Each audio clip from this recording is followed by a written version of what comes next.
One of our favorite sponsors is back with us, Sunset Lake CBD. Yeah. If you're looking for CBD that actually does what CBD is supposed to do, look no further than our friends over at Sunset Lake. Let me break it down. Break it down, Mel. They're sustainably farmed, meaning they avoid pesticides and use sustainable farming practices to preserve the land for future generations. 1. 2, farm to table. They ship the CBD products straight from their door in Vermont directly to your door wherever you're at. Now that's cool. And third party tested. They test everything with a third party to ensure quality, dosage, and safety. You got to go over and check out sunsetlakecbd.com. They have so many products. Break it down for them, Apple. Well, they've got some new stuff going on. Like they always had pre-rolls, but now they got really cool packaging for it. And you can get CBD pre-roll flights of all their flavors. You can get the heavy hitter flight that also throws in some of their Keef blunts. They have a new CBD recovery body lotion. I'm excited about that. Mm-hmm. And what was the other? The other one with arnica. The extra strength muscle rub, 3,000 milligram with 5% lidocaine. So look, Oh, yeah, if you're lidocaine. sore, this is the stuff you want to rub on your body to make those aches and pains go away. They even have CBD infused coffee, so you can have coffee without the little jitter that you get from caffeine, and you have it in the morning and you start your day off right. Your body feels lubricated. You're going to sleep good. Yeah, and also they have, if you kind of forget to reorder, they've got subscriptions. And they're giving the No Simple Road family 20% off. 20% off. Put with in the promo code NSR20 when you're checking out at sunsetlakecbd.com. You're going to get 20% off your entire order. NSR20. And don't forget those cute little gummy bears. That's right. sunsetlakecbd.com, one of our favorite sponsors, is back.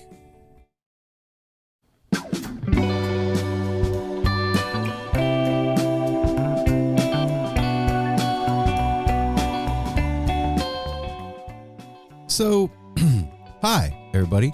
Hey. No Simple Hello. Road has you covered with all kinds of stuff. We got CBD for you. We got clothes for you. We got weed for you. Lights. We got lights, all kinds of cool stuff. But one thing we didn't have for you was artwork for your walls until now. Fin and Wheel is now sponsoring No Simple Road, and we are stoked to have them. So Fin and Wheel was born from a love of surfing, cycling, and the outdoors. They're based in the Pacific Northwest. The rugged coastline, temperate rainforest, and majestic mountains provide inspiration. A lot of the ideas come from modern design, vintage cars, and the music of the Grateful Dead. Super duper dope. Yeah. I love this too. He's an old school head. I love on Instagram. He posted his first ticket stub ever for Friday, September 13th, 1991 at Whoa. Right MSG. That's on. a hell of a first So, show. Hell yeah. all the posters are printed on 100-pound cover stock, premium quality FSC certified paper. If any of you paper nerds out there are into that, now you know. Yeah, it's one of the top print shops in North America. No detail is overlooked. Our focus is on creating a curated collection of quality goods. And there is 3 really beautiful prints. One's called Riding Mountains. The one that we have here at No Simple Road is Skeleton and Rose. And then the last one is Surf Life. So go to Fin and Wheel at No Simple or at Instagram on Instagram. And then www.finandwheel.com. Go check it out. They are giving the No Simple Road family 10% off. So put in the promo code NSR when you're checking out, and you're going to get a little something extra too. They're going to hook you up with a free slap. So go to finandwheel.com, check it out. Follow them on Instagram at Fin and Wheel, and welcome to the No Simple Road family, Fin and Wheel. Hey, Mel. Yeah? When the sun goes down at the end of the day, what is one consistent thing that most people do in their houses every night? Turn up those Yeah, lights. that is one of the things that everybody does. But you know, what's another consistent thing about most people's lighting in their houses? They have pretty boring lights. Yes, killed it. We didn't even script It's just this or regular. rehearse it, and she No. nailed both answers. Look, here's the deal. You've got boring lights in your house. I'm sorry. It's just a fact, Yep. okay? We're here to help. With Electric Fish Lights help, we are going to liven up the inside of your home. That's just right. what's going to happen. Go check out what I'm talking about. ElectricFishLights.com makes these IQ lights. What's IQ technology, What Mel? is that? It stands for interlocking quadrilaterals. And what is that, Apple? It is 15 or 15 different pieces. Nope. 30 different pieces. Nope. It can be configured into 15 different Yes. shapes. Yeah. And those shapes are unlimitless because if you go over there and look at this is how we're going to spruce you up and get away from that boring lighting you get anywhere. And your boring lights. Yeah, you have a favorite cartoon character, anime character, favorite sports team, a favorite farm animal. I just thought of one that would be cool. They to have get them all. A light shaped like a dinosaur. That would be cool. Yeah. That's cute. Right? Is it because you looked at my Because book? I saw the dinosaur in your book. So also, these lights come with a 12-year energy-efficient, safe-to-leave-on bulb, a 12-foot cord, a hardware kit to hang the light. You can put them in an easy up at a festival. Summer's coming, festival season, you know what I'm saying? Or you can just hang them in your house, and then your house isn't boring. Also, You want to make sure to get that upgrade. yeah, That's there was an right. Because they have the upgrade. color changing bulb, and then they also you can upgrade not just once but twice. You can get the Bluetooth bulb that'll flash to the music or whatever you want to set it to. So check this out. You're going to order this light that's going to make your lighting in your house not boring when the sun goes down. And then you're going to get 25% off when you put in the promo code NSR at electricfishlights.com. So go over there, don't be boring, get yourself enlightened, and check it out. Shop Tour Bus Yeah. is our longest standing sponsor. Yes, they are. We love them here at NSR, and Love a 'em. lot of our listeners love them too. Why? Because they've got the dopest Grateful Dead inspired merch on the virtual lot. If you're listening to the commercials right now, you're noticing a trend. What's right? the trend? Trend is Grateful Dead and really dope shit. Yeah. Yeah. So That's go a to, great trend. It is a great trend. I love them so much. I'm wearing my Let It Grow shirt right now, and these are not just your boring old regular shirts. Just like these are like kind of like a cryptic message, kind of this like out. a puzzle. There is no other shirts in your closet right now that you can put together to make a set list. Well, maybe a few of you fish heads out there have some song name shirts, but these shirts you could actually like order a few of them and then put them in a set list and wear them during the week, and it's a wearable set list.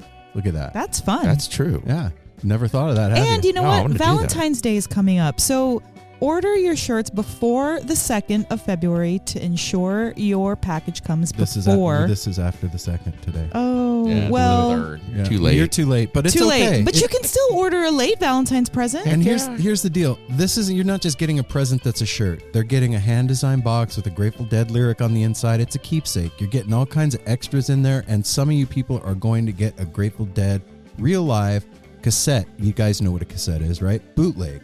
A bootleg from the Grateful Dead family that's been traded around for generation after generation, and now it's yours, and you get to do with it what you want. So go to shoptourbus.com and put in the promo code NOSIMPLEROAD, all one word, when you're checking out. You're going to get free shipping, and you can have a set list in your closet.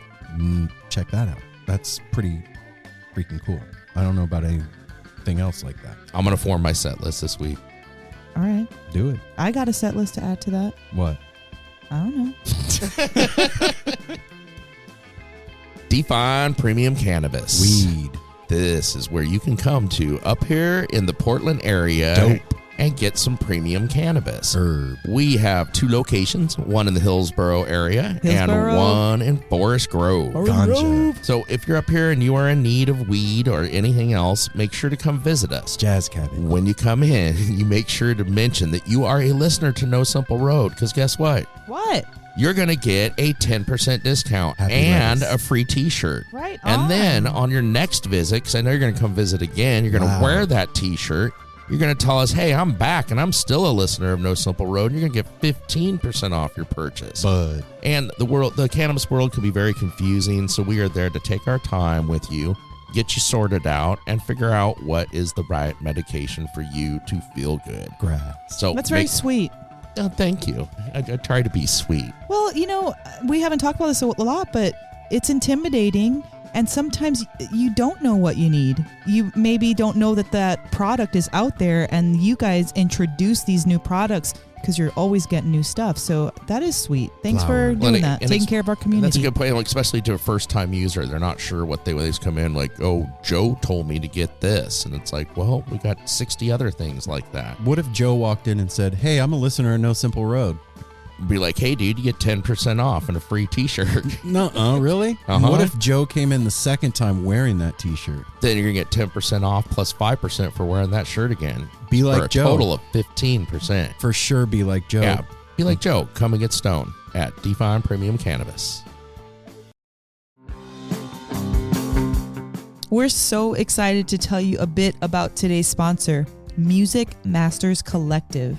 They are a nonprofit organization that produces unique music events, providing opportunities for fans and artists to meet and collaborate in an inspired and creative atmosphere. Music Masters Collective events give you the opportunity to learn from world-class musicians like Otil Burbridge, Steve Earle, Richard Thompson, former members of the band, the Milk Carton Kids, Nikki Glaspie, the Fab Four, and Sean Colvin, and so many more. At an event like the Milk Carton Kids Sad Song Summer Camp happening this July, you can expect immersive classes, evenings of entertainment, excellent food, and a space for a lucky group of folks to learn, co-write, workshop, and perform with like-minded peers, all with the guidance of Kenneth Pattengale, Joey Ryan, and some of their favorite songwriters. This all-inclusive week in the Catskill Mountains of upstate New York is guaranteed to be magical. Scholarships are available and spots are extremely limited, so visit www.sadsongsummercamp.com/simple to learn more. That's www.sadsongsummercamp.com/simple. Check it out. Hey everyone, Chris Pandolfi from the infamous String Dusters here to let you know that my podcast, Inside the Musician's Brain, is back on the airwaves for Season 4, which means it's time once again to get deep with influential musicians from all across the musical landscape to really understand and translate the lessons of success, failure, inspiration, and hard work that are behind the music and the artists that we love. My guests this season include Rachel Price from Lake Street Dives, Sam Bush, Chris Wood, Chris Funk from The Decemberists, Lindsay Liu, MC Taylor from His Golden Messenger, and more. Check us out, and thanks for listening.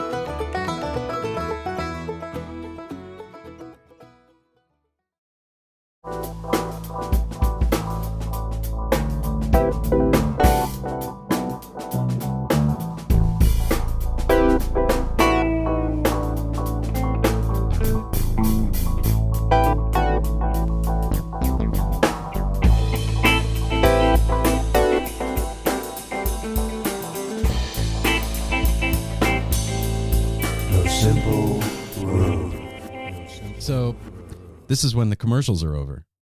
Hey now, No Simple Road family, what's happening? This is Aaron. And Mel. And Apple. And we have something extraordinarily special. Is that how you say that? Extraordinary? Yeah, extraordinarily special for you. Or extraordinary. Extraordinarily. Okay. Same anyways. Reed Mathis. Reed Yeah, Mathis. welcome back, Reed. He is back on No Simple Road. You know, He never left. he didn't. We met Reed in 18? 2018. Hi, Hi, Sierra. Sierra. Music Festival, sitting by a tree, all by himself in a little Sunshine. area. By the Alice in Wonderland tea area. Oh my God. And he never left.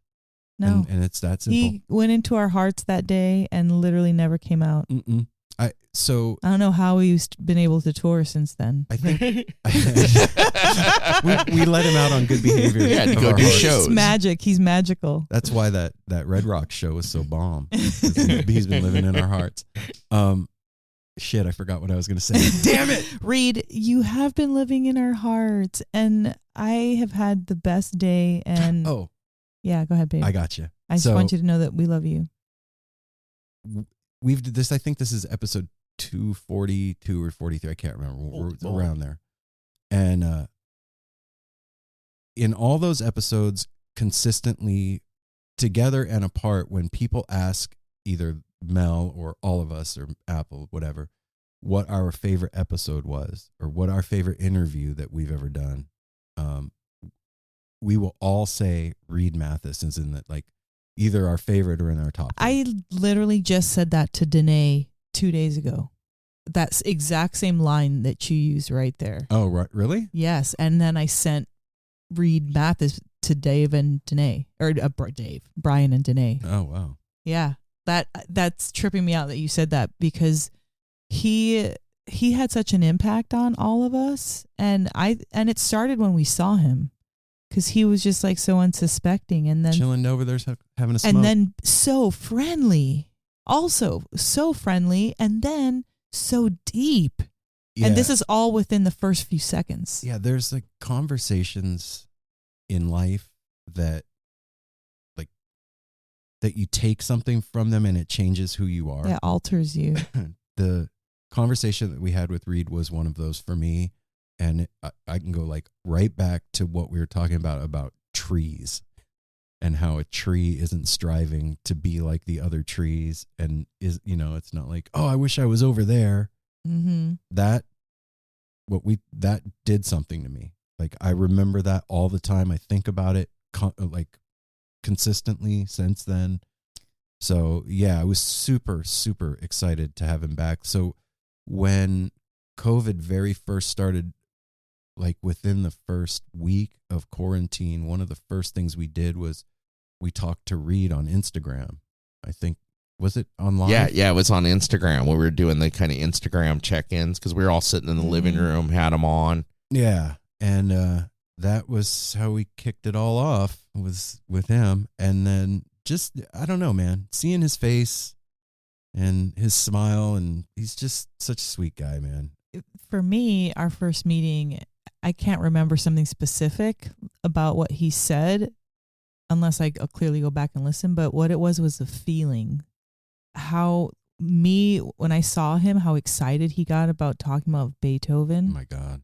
His eyes did a certain thing and his demeanor. He lights up. Yeah. Like, and literally. It was amazing. And really it never dimmed. Like that's kind of like he's such a bright person. And this conversation, I feel like, is that what you were saying? It changed me. And this one's a little bit more close to my memory. And today I was like, at home having an awesome day off and took a little bit of mushrooms, and I started to, the mushroom spirits literally made me write letter. I wrote a letter. Maybe that's why I was saying that earlier. But I wrote a letter. I wrote a letter to my brother Apple, and then I wrote a letter to my brother Reed. And those are like the two people that came out, and I wasn't even thinking about it. I was actually thinking about John B. So shout out John B. I was thinking about you John B. Because I was thinking about your collage. And so I was like downstairs and I was thinking about my brother Doug. So I was like, had a couple things in mind. And then when I picked up the pen, it was like telling me what to write. And I was channeling. I realized like, nobody writes that fucking fast. For what? What do you need to write fast for? Like there's like this. I've seen you do it a lot. Yeah, but this was like, when it's coming at you. You gotta get it out. Like I can't like get it out fast enough, and so I wrote this letter to Reed, and I'm gonna read it right now. Okay. To read. Damn, this is impromptu. Cool. This is impromptu, but I think Reed, you need to hear it because. Wow. Wait. Hang on. It's really well printed. Normally when Mel does this like speed writing thing, it looks like an EKG when she's done. Yeah. So you can't read it. Read. You may never understand what you mean to me, but that is the point of this letter. Consider it a feather floating down from the heavens, and you are the only one who witnesses its soft beauty. The way in which your high vibrational energy interacts with mine makes me feel invigorated inside. It gives me permission to bring all I have to the table emotionally, and it will be received. I tend to be an inquisitive soul, asking, why do I feel this way? What are the chances of me feeling like this with anyone? Yet none of the hows matter. What I'm left with is what is. No explanation, just feeling. Just so we are clear, it is love, but not what we are all trained to think or believe it is. It is love for a fellow soul, another pair of eyeballs out there connecting to a deeper sound, a deeper feeling. Thanks is not sufficient, yet I do want to say thank you. You have figured out your way of communication, and it is a sight to behold. I liken it to a majestic mountain, one that is a guidepost for some, a conquest for others, and a symbol. For your nature is not to be deciphered, but enjoyed, respected even. I decided to take your lead on action. and let you know about your impact while it's still relevant, while it's still fresh and new. A gem doesn't know it's a gem. Its beauty is concealed from itself. It is acting in accordance with its nature. It shines. It doesn't hide. It's just itself. You are a gem. It's not your music. It's not your resume. It's you. Please know that it's you. Damn. Wow. I hate to sully this with business after it. Well, wait, before business, let me back up a minute because I do to say something. Now you're talking about our first interview with Reed, and I say it in this one too. His passion for music and his ability and know-how of how to deconstruct things like Beethoven. Like I tell him in this interview, I love listening to classical music. I've never listened to Mozart, Beethoven, any of them again in the same. I've listened to them with new ears and new understanding since meeting Reed and having that interview. And that was one of our first very emotional interviews. Yeah. All four of us were in tears, like towards the end of that. And Reed, you're just an amazing, magical person that just passes that on through what you say. It was at your teacher, scholar, teacher, musician, all that, and just so gracious. The thing that really trips me out. First of all, I don't want to glance over it. Mel, that was fucking beautiful. Yes. Really, really, really beautiful. Thank you. Like, holy shit, beautiful. But thing that trips me out is that somebody that we see that we think shines so bright can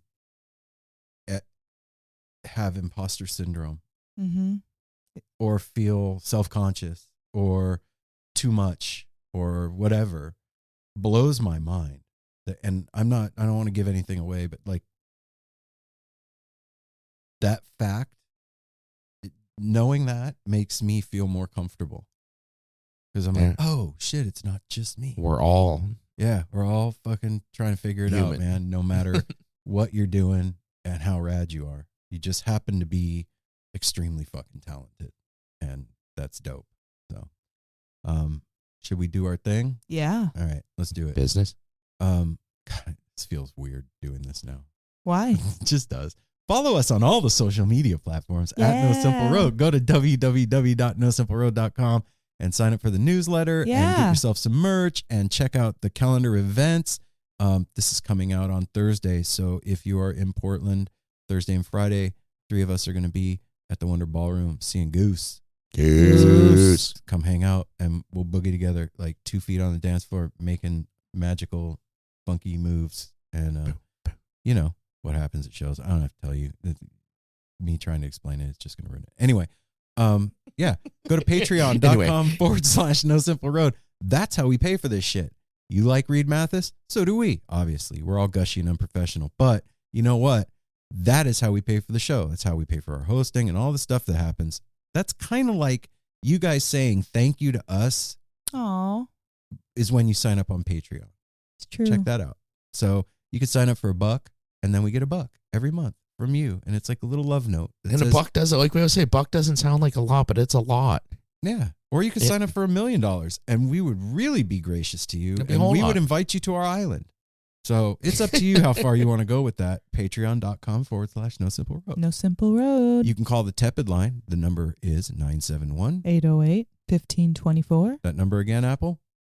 971-808-1524. Yeah. So that's a Google Voice line. There's no operator there waiting for you, but let me tell you, you got 3 minutes. Spill the beans. Okay? It's open mic. All right. So here we go. What else do we got? Well, if you want to do that thing that doesn't cost a dime, a penny, or anything, you can go over to Apple Podcasts and you can go in there and you can hit that 5-star to leave us that 5-star rating. But beyond that, you can leave us a review. And we have a review this time to read.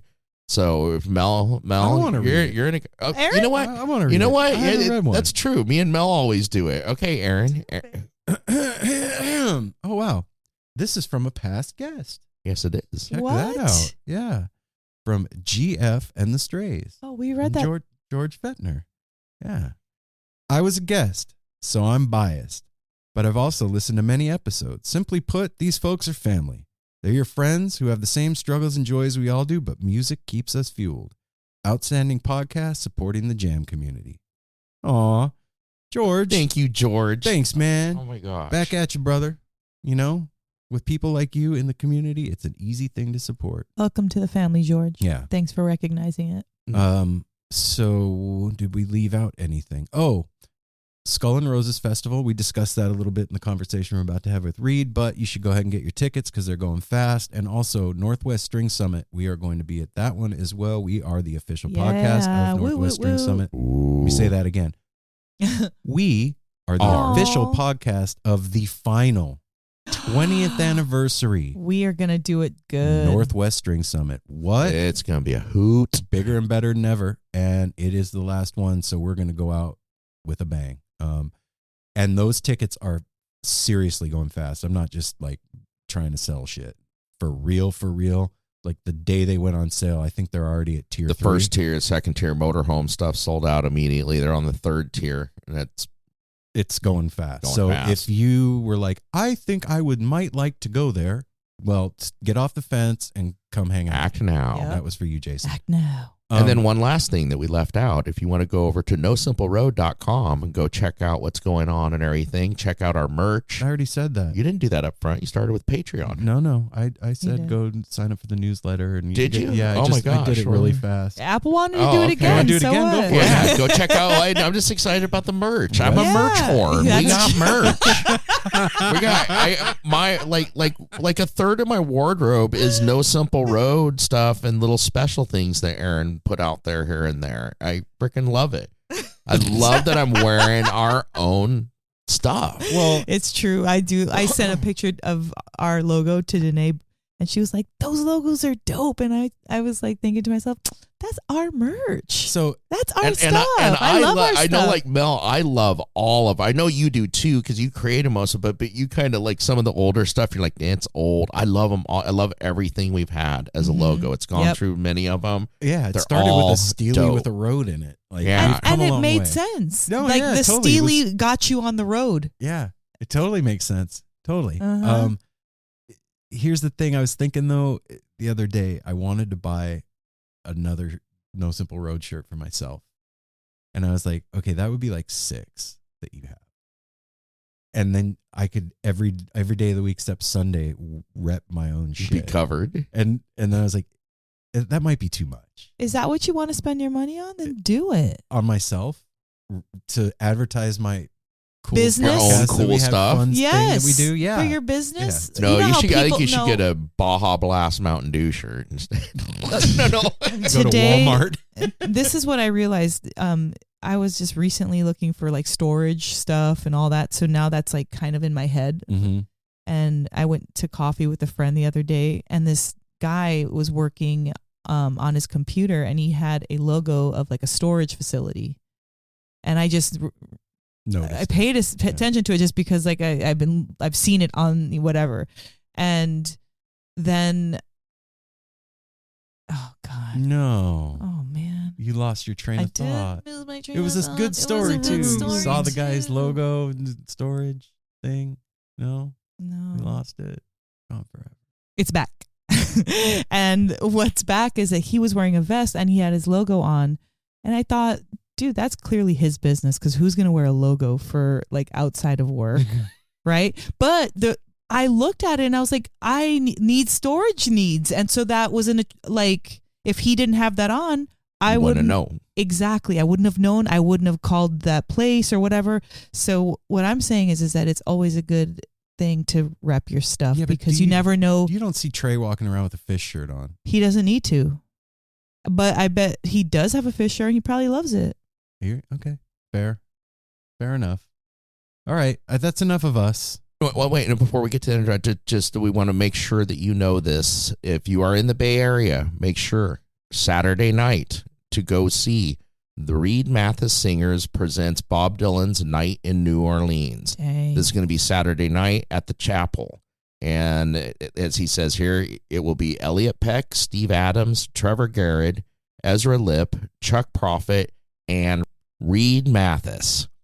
And they will be chanting the haunted incantations of Bob Dylan's New Orleans period. Wow. That's a night get tickets in New Orleans in San Francisco with Reed. What? Upside down. Just that in itself. On roller skates. Wow. Yep. Right on, Reed. All right. That's enough of us. Remember, everybody, hang out after the conversation with Reed to check in with us. And I don't typically do this, but I'm going to do it tonight. This outro is really good. It's special.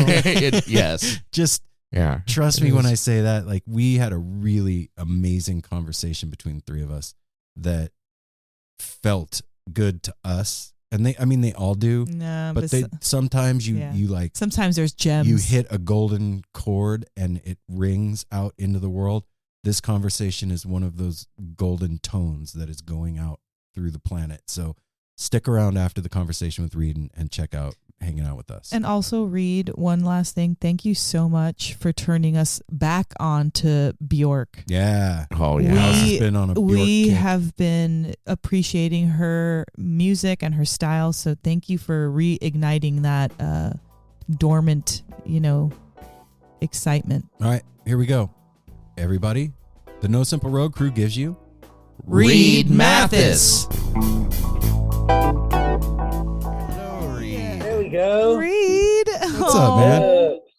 So good to see your face, dude. It really is. Wow, look at your whole setup there. Jeez. We did it just for you, Reed.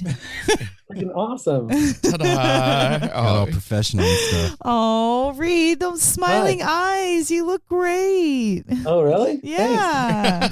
Well, I mean, you are in the dark, so what's lit up of you looks great. I mean, I guess it is kind of dark. It's all good. Right? Yeah, that's fine. Right. The sun's setting. Oh. How you doing, man? Man, I'm good. I just drove back from San Francisco where I was rehearsing with Elliot Peck and Trevor Garrett for my show next weekend, where we're like doing all this Bob Dylan music, but we're doing it with like 5 lead singers and like tons of passing the ball and harmony and like all this kind of elaborate choreography. And what? I mean, not choreography like dancing, but choreography meaning like which singer sings which line. Okay. Almost like it was a musical or something where we have like lines, like it's dialogue. Do you know what I'm saying? Oh, hell yeah. That's awesome. So, who came up with that concept? Me. I mean, I got asked by this promoter that does the chapel in San Francisco. He runs Folk Productions, I guess. And he asked me if I wanted to do like the Bob Dylan, the albums he made in New Orleans, the Time Out of Mind and Oh Mercy. Okay. And I've always wanted to do that shit. And so he was like, well, put something together. So I put it, I don't know. I just was like, I wanted it to be interesting. It's so easy to just, it's sort of like Shakespeare. You like Bob Dylan, like music, like especially the stuff that's not famous. Okay. You know what I mean? Like you can just recite it and people might even clap, but to really do it, you have to like take each verse and each line and like connect it to something in your own life. Like, ooh. When he's talking about getting his heart broken, if you're going to sing that verse, I feel like you should take a second and think about when you were heartbroken and does the thing he's saying in this verse, is that something you could say to that person? Like connect it to your own biography and your own emotions. Oh, that's they approaching it more like an actor or something like exactly okay. like Shakespeare's like that. People just say the shit. They're like, they don't even think about what it's trying to say, and that's why most people don't want to listen to it. yeah. And then it doesn't come through. It just drops flat, and it's not interesting to the person doing it or the person watching it. I forget who we spoke to, but one of the artists that we talked to recently actually was talking about embodying the character of a song. Yeah, literally embodying the character of the song. Like, I think Jerry was really good at that. Of like 100%. Well, Dylan doesn't really write autobiographically. He's like conjuring like scenes and people and characters. I mean, he wrote autobiographically in his first few years, but then he got so popular that he was like, I'm not going to share myself in that way. Like, now I'm going to write about mythological people, pretend people, like, so I don't know. Yeah. I feel like you kind of, there's a big payoff if you do the emotional work to like connect yourself to the song. And the crowd is going to connect to that emotion, and that's going to create the magic. Totally. Yeah. 100%. That's my goal. Like, I want people to have like an incredible experience, like they were seeing a movie or a play, or I wish we could go. Wow, that's beautiful, Reed. Right out the gate. You realize that, right? Always with you.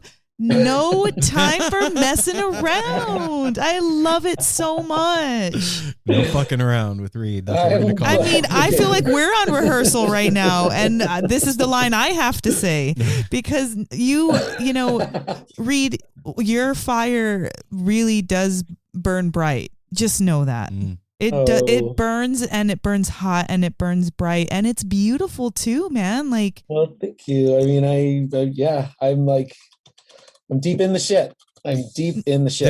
Now I know why you have red hair. There's a lot going on with you too, man. Apple showed me this interview that you did in Relics. Yeah, with today. Relics. And oh yeah, dude, that was a good interview. Great, really good. For a short Mike interview, Greenhouse. dude. Oh Mike my god, Greenhouse. Okay, love Mike Greenhouse. So that guy's been seeing me play for over 20 years. Oh, really? Okay, so he knows the score with you. He knows. He was like at the Wetlands back in the day. Oh shit! Okay, right. Been around, But there's a couple of things in there, dude, that I just like. I have to ask you about. Great. Well, I was going to say for you, congratulations on it, because that's a tough one. The quitting alcohol and nicotine during this time, and kind of. I mean, you just brushed over like the difference you've seen and the getting through that, doing it to feel to let the wall down and to numb and stuff. But congratulations. Yeah, I mean, man. it's a huge difference. It's a huge difference. I mean, you give up a lot when you block that. When you block those receptors, you get relief, but you also are blocking your availability to your fellow man. Wow.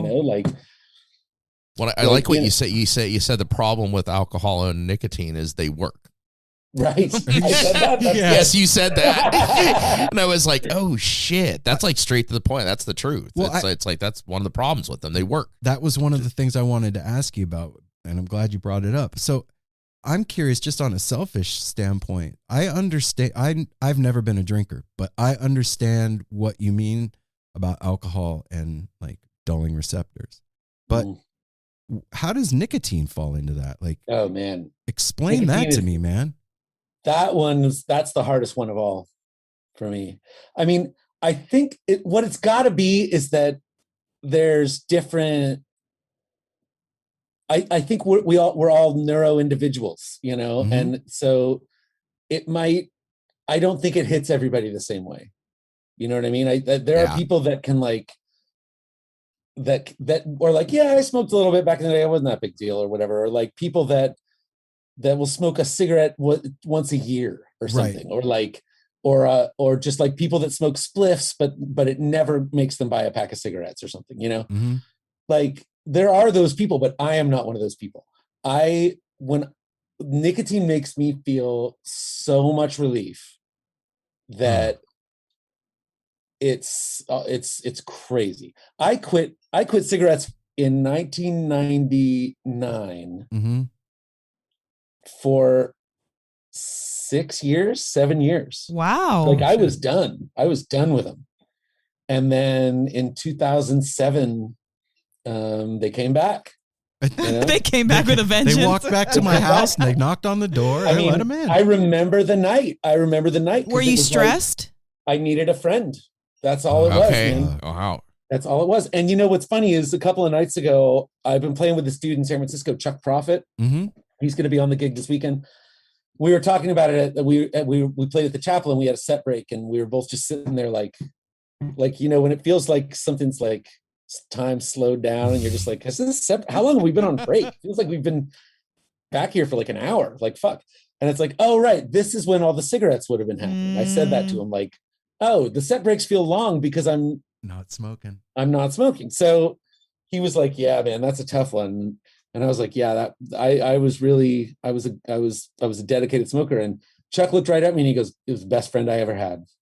Oh, and I was like, exactly, fucking exactly. That's what it feels like. So Reed, perfect example. How are you managing your time since it's pretty fresh? That's Apple and Aaron smoke, that they're buddies, whatever. I just don't smoke. I hated it. My mom smoked, so I just vowed never to smoke. And I mean, I have so much secondhand smoke, I might as well be a smoker, but I'm just not into it. I don't like it. But what I've been realizing, I try to stay out of it. I really do. Earlier in Aaron and I's marriage, I was like, you need to stop smoking, indignant. It's not about the other person ever. He smoked before we even got together, so that was never about me. But what I realize now, as we're 24 years into our relationship, he's going to a place where his next eventual step is to stop smoking. Right. Mm-hmm. And I see that as his partner. I'm not trying to I'm not trying to get involved in that. I just see it as like, it's your next step, but they're a package deal, these two. So they either bring each other up or weigh each other down. Right. And they do both. And, sometimes simultaneously. But what I want to know, and this whole long buildup, is because I was literally the other day, I wasn't feeling well. I was thinking about all of the time that's spent outside, like smoking, like in minutes. I was thinking about it, and I was like blown away at like, whoa, like if we talked about something good, or if we were doing instruments, because that like just kind of came up something. And that's how No Simple Road actually was born. So it brought this beautiful thing, but like also it can steal a lot. What do you do to replace that time, or not replace it, but like utilize that time that you've just given yourself? I mean, well, I actually kind of realized something that feels kind of important to me in doing that, which is that like I was bored. That was the first thing I noticed, is how bored I was.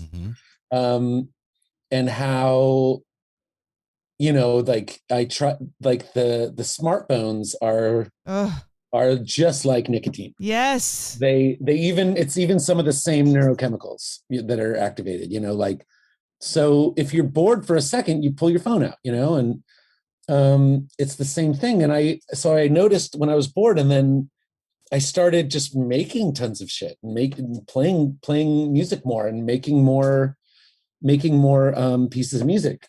And then I was like, I kind of remembered what it was like when I was in high school, when I was like working so hard on music. And I was like, oh yeah, when I didn't have a car, I lived in a part of town where like there were none of my school friends lived anywhere near me. And so I didn't have anybody to hang out with, and I didn't have a car, and I didn't have any money. And it was like, I used my instrument and my study of music to not be bored. I used it to escape the boredom. But when you're smoking all the time, for me, when it was like, oh, I'm bored, I'm going to go have a cigarette, that would take the place. Then I wouldn't have to pick up the instrument or like write a song or whatever, because I had to like force myself to be bored, to reconnect to the wellspring of creativity. In a way, it's like you're not going to write a song until you're bored. Like you just wow. You know what I mean? Like if you don't make space to be bored, the stuff's not going to come. The motivation doesn't. Yeah. Okay. But what? Hold on. Wait. Can we just pause for a minute? Give that a moment before you jump in, because that's important. Hey, I get it. I'm not even smoking, and I feel like this. I feel this exactly. I feel what you're putting down, Reed. Well, wow. it's like, yeah, I get antsy. I get fucking antsy, and I'm like, I'll be at a show and I'll feel kind of antsy, and it's like, oh, well, I'll just go outside and have a cigarette. But part of why that's helping me is because I'm going outside. But going outside is nice. Yeah. Also, I'm probably going by myself, so I'm gonna like have a moment alone. Mm-hmm. Yeah. And those are two things that aren't nicotine but are helpful if I start to feel kind of overstimulated or something. You know what I mean? Like, I don't know. Do you find that, like, have you always been anxious in social situations? I don't know that anxious is an accurate word. Overstimulated. I get really activated. Oh. I get really activated, which if I'm holding an instrument it feels really good. It's like I feel like all my cells start spinning faster and shit, you know. Mm-hmm. And like if I'm performing or even just holding it, even just playing an instrument that isn't even plugged in, then that sensation is really nice. But if I'm not holding an instrument, if I'm just hanging out and sitting around, that sensation is sometimes a little much. And alcohol makes it a little easier. Nicotine makes it a little easier. Wow. What possesses you to do that in the midst of a pandemic? Like in the midst of lockdown? Like when you really want your friends and smoke more than ever before. Well, I made the decision before the lockdown. I made the decision literally like maybe 4 days. What? Like, oh, dude. I feel like the day in March 2020 when my whole calendar suddenly canceled was a Thursday. And the night before, I went to a play in San Francisco with my friend Casey, and she was commenting how great my energy seemed, and we were talking about it was because I 4 days earlier decided to stop drinking, you know, and we went to a bar and I watched her drink and we hung out and we had this really heavy conversation about how good this felt and how this felt like was making a more than a health choice, that it was like an energetic shift of some sort. Oh, wow. And then it was the next day that everything went down, but it turned out to be fucking perfect timing. Preemptively. Totally unrelated to the pandemic. And now you're confronted with not just boredom, but the ultimate boredom. Like, you know, Super Bowl level boredom. And when all of us, I mean, you think about going outside to have a smoke, that was every 10 minutes at the first part of that thing. Like, really? Yeah, man. And so congratulations, brother. That's heavy shit. And you know what? It's funny that you said an energetic shift, because we were just having a conversation before we got on with you about food. And kind of the same thing happened to me this last week with food in an odd way, like the self-soothing and like not really understanding how to eat right as an adult is a weird thing. And then finally finding out how to do it and putting it into practice and feeling that it's like walking around and you've always limped and you didn't know it. And then somebody fixes your leg and you're like, oh shit, I've been limping for the past 50 years and I didn't know it. And like all this, like it's only been like a week and a half, but still like sleeping better mood, more energy, more focus. It was a dramatic improvement. Like, wow. So I get it. I felt something click. So I understand what you mean. And that's, it's odd. It's I think there's a lot of that going on right now from not just you and not just me. I think that a lot of people are experiencing stuff like that. Yeah, waking up, figuring things out. Well, we've spent 2 years. We talk about it all the time. What do we have to do through all? Yeah, the focus went directly on ourselves. We're not going out. It's like, man, we had to like take a hard look at home, the look in the mirror, everything. It's like, holy shit. Yeah. This is crazy, man. Yeah. Also, Reed, I want to talk to you a little bit about the ladder.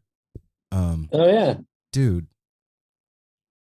So, you just mentioned like Dylan saying, I don't want to, always share the most intimate parts of my life with people.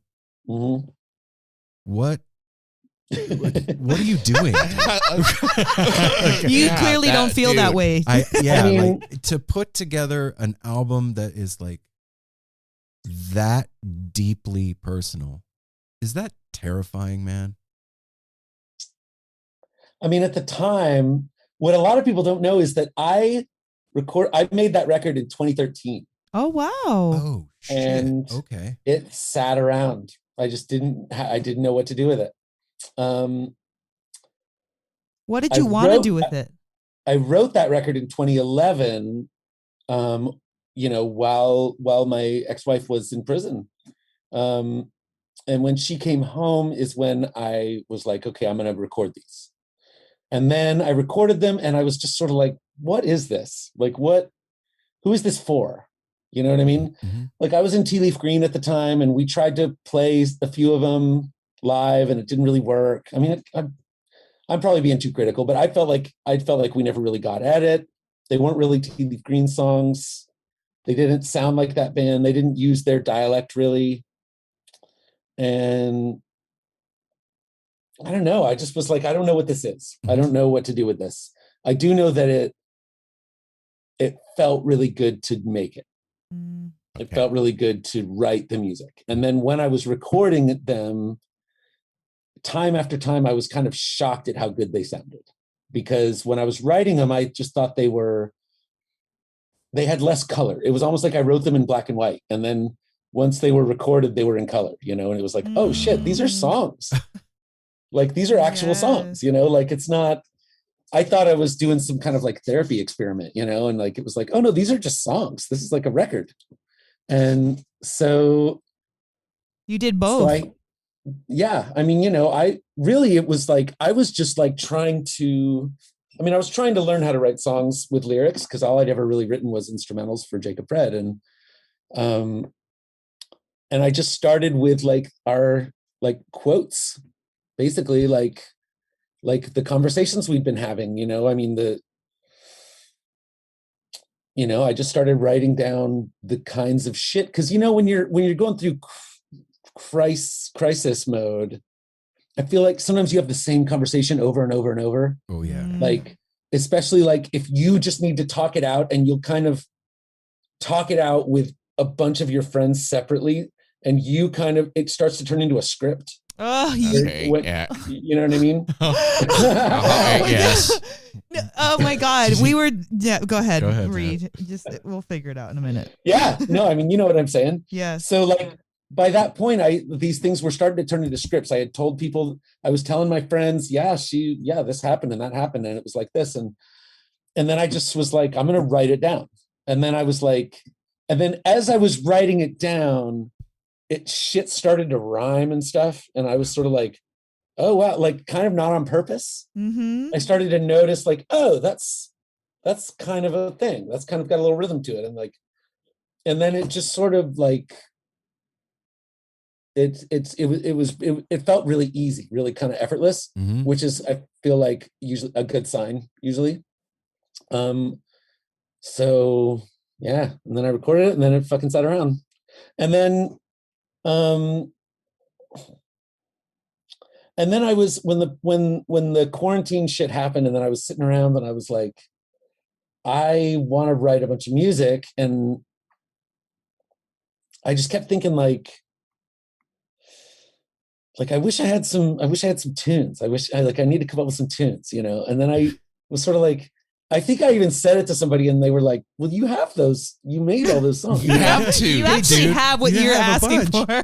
Yeah. I was like, oh yeah, I do. I have a bunch. I don't know. And then I kind of strung them up and was like, oh, they're actually kind of a narrative. Like, wow. So I don't know. Yeah. It just seemed like the time I went through this little phase of like tying up loose ends. Like what's undone in my like in my relationship to like projects and larger form things. It's sort of like what needs to be finished. It felt like my 15 years in Jacob Fred weren't really accounted for. And that was this very important part of my life, like musically, we made some really special shit, and very little of our A game is on is on the albums. And honestly, I left the band in 2008, right when everything was really starting to switch to streaming. And most of the shit I made with them wasn't on streaming. Wow. Like it was just gone, It was in the moment and that's it. And even the CDs we put out didn't then get uploaded to Spotify and shit. Like if you went before 2 years ago, if you went to Spotify and went to Jacob Fred Jazz Odyssey, they would have like 8 records, none of which had me on them. Do you know what I mean? Like shit they had made since I quit the band. But we made our first record in 94, like we had a deep catalog. So, but even that shit was like, I felt like I had these hard drives with all of our live tours on them and shit. And I was like, I know our A game is in there. Yeah. So I just went through and I made 6 new Jacob Fred albums. When you're going back and listening to that stuff, man, because I know when I go see a band and they're having an A game night, the hair is standing up on the back of my neck and my arms, and you that room is crackling with energy. When you go back to the drives and you're digging through that stuff, are you like listening through and then those moments are popping up and you're catching them on the drives like, oh shit, there's one. Oh yeah. Okay. Oh no, 100%. Okay. The first thing I did was just get everything out. I mean, a lot of it was on CDRs, like these big spindles of CDRs. So the first step was just to get all that uploaded and then, and get it into Ableton, and then, well, that was a pro cough right there. Nice. And then once I had that, it was like, as I was doing that, I was sort of like, I need to just make a master list of all the shows I have and the set lists basically. So I just know what I'm sitting on. And pretty quick, it was like about probably close to half of the recordings were not usable. Oh, wow. So that's that a lot. was really, I narrowed it down, because there's soundboard recordings, so that's, if it's a soundboard recording from a 10,000 seat venue, then it's going to have the whole band in it. Right. But in 100 seat room, you don't put everything equally into the PA. If the fucking Rhodes piano amp is on 10, very little of that's going to be in the PA. Okay. So, you know what I mean? Yeah. So the soundboard from that night is going to be like kick drum, snare drum, the treble part of the bass guitar, you know what I mean? Like it's not going to accurately represent what's happening. So I just threw out those and then took what was left over and went through and just listened, and it was fascinating actually to see like what our set lists were, because we never wrote set lists. It was always on the fly and just sort of like whatever felt comfortable, because it's like you're kind of reading the room, and it's sort of like if you feel like you're starting to lose them, right, you might call a different tune than if you feel like you've got them right where you want them. You know what I mean? Mm-hmm. So our set lists would be like a little roadmap of our connection to the room at that time, and like it started to be really clear what songs we really leaned on from tour to tour, and like so I kind of started to get a sense of like what needed to be represented in a summary of that tour, Yeah. And like, well, we played Santiago every fucking night, so I've got 40 Santiagos to choose from. You know what I mean? Yeah. And 15 of them actually sound really good fidelity wise. So then I'll go through those 15, and usually pretty quickly I'll be like, oh, no question, that's the one right there. Like where we hit all the marks, like. I bet it felt good, huh? To go back and listen awesome. to, yeah. And like, it's like when our sloppy shit was worse than I remembered, and our A game was like better than I remember. Wow. You know what I mean? Like, yeah. Like just when it was working, when we were all really cooperating and really aware and alert, and being generous with one another, like. Man, the shit could not be beat. It was just like, damn, that is incredible. Is there a chance of that stuff ever like not? Yeah, I put out in 2021, I put out 6 new Jacob Fred albums. Okay. Of all that shit. So I put together from our 2005 touring, I put together, like, because back then we opened every show with an improv. Before we would do a tune, we would just do a full exploration of something. And then we would go into the tunes. So I did a whole disc of tunes from that tour. Oh shit. And then a whole disc that's just the opener improvs. Oh, from 9 different cities. So it's like track 1 is from Seattle Improv, and then Dallas Improv, and then Portland Improv, and then New York Improv, and then, you know what I mean? Wow. So those are really magical. Not every night, it didn't work every night like that, but the the nights when it did work are, I mean, it's honestly hard to believe we're improvising because it just sounds so fucking organized and tells such a coherent little story that you're just like, how was that improv? Like, it's amazing that we had that rapport. So I put together those 2 albums. Then in 2006, we went to Europe several times and played rooms with grand pianos, and it was more acoustic. So I put together a whole disc of just that shit. Then we did this album that was a collaboration with a like laptop DJ producer dude. Okay. And he took a bunch of our shit and like composed new music with samples of us, basically, and made this album that like was kind of unplayable. It seemed like, you know, it was like surreal. It was like you couldn't tell what instrument was doing what. Sounds were coming from all over. Like it was like so surreal in a cool way. Okay. But to perform it, we had a friend of ours join the band temporarily, and the 4 of us figured out how to perform that record. And then we toured it as a quartet, where every night we would perform the record in its entirety as the first set. And in order to do it, we had all these instruments on stage. I had a Les Paul and a lap steel, and like, you know, it was crazy, you know. So then I took all the live recordings from that tour and I made one super performance out of it, where, because we played the album in order every night, so I could just sub out sections. Oh, so like the perfect in one. the middle of a track, it'll like the first verse and chorus will be from Fort Collins, and then at the second verse it'll jump to Portland. Yeah. You know what I'm saying? Yeah, yeah. And like, since we were following the same script every night, I mean, we're improvising, but it was the most scripted thing we ever did. So I built this super performance where it's like all the most idealized renditions of each section of each song. And that thing is ridiculous. So we put out the studio album that the producer made out, like, that didn't really sound that much like us, but sounded cool. And then I it's like, now it's a double album with our live version as the second half. That's rad. I love it. And you can really go A, B, like you can compare his thing that he built, which we thought was unplayable, and then see what we did with it. And it's like, so it went through several stages. It was one of the coolest like group art projects I've ever been involved in. Wow. Okay.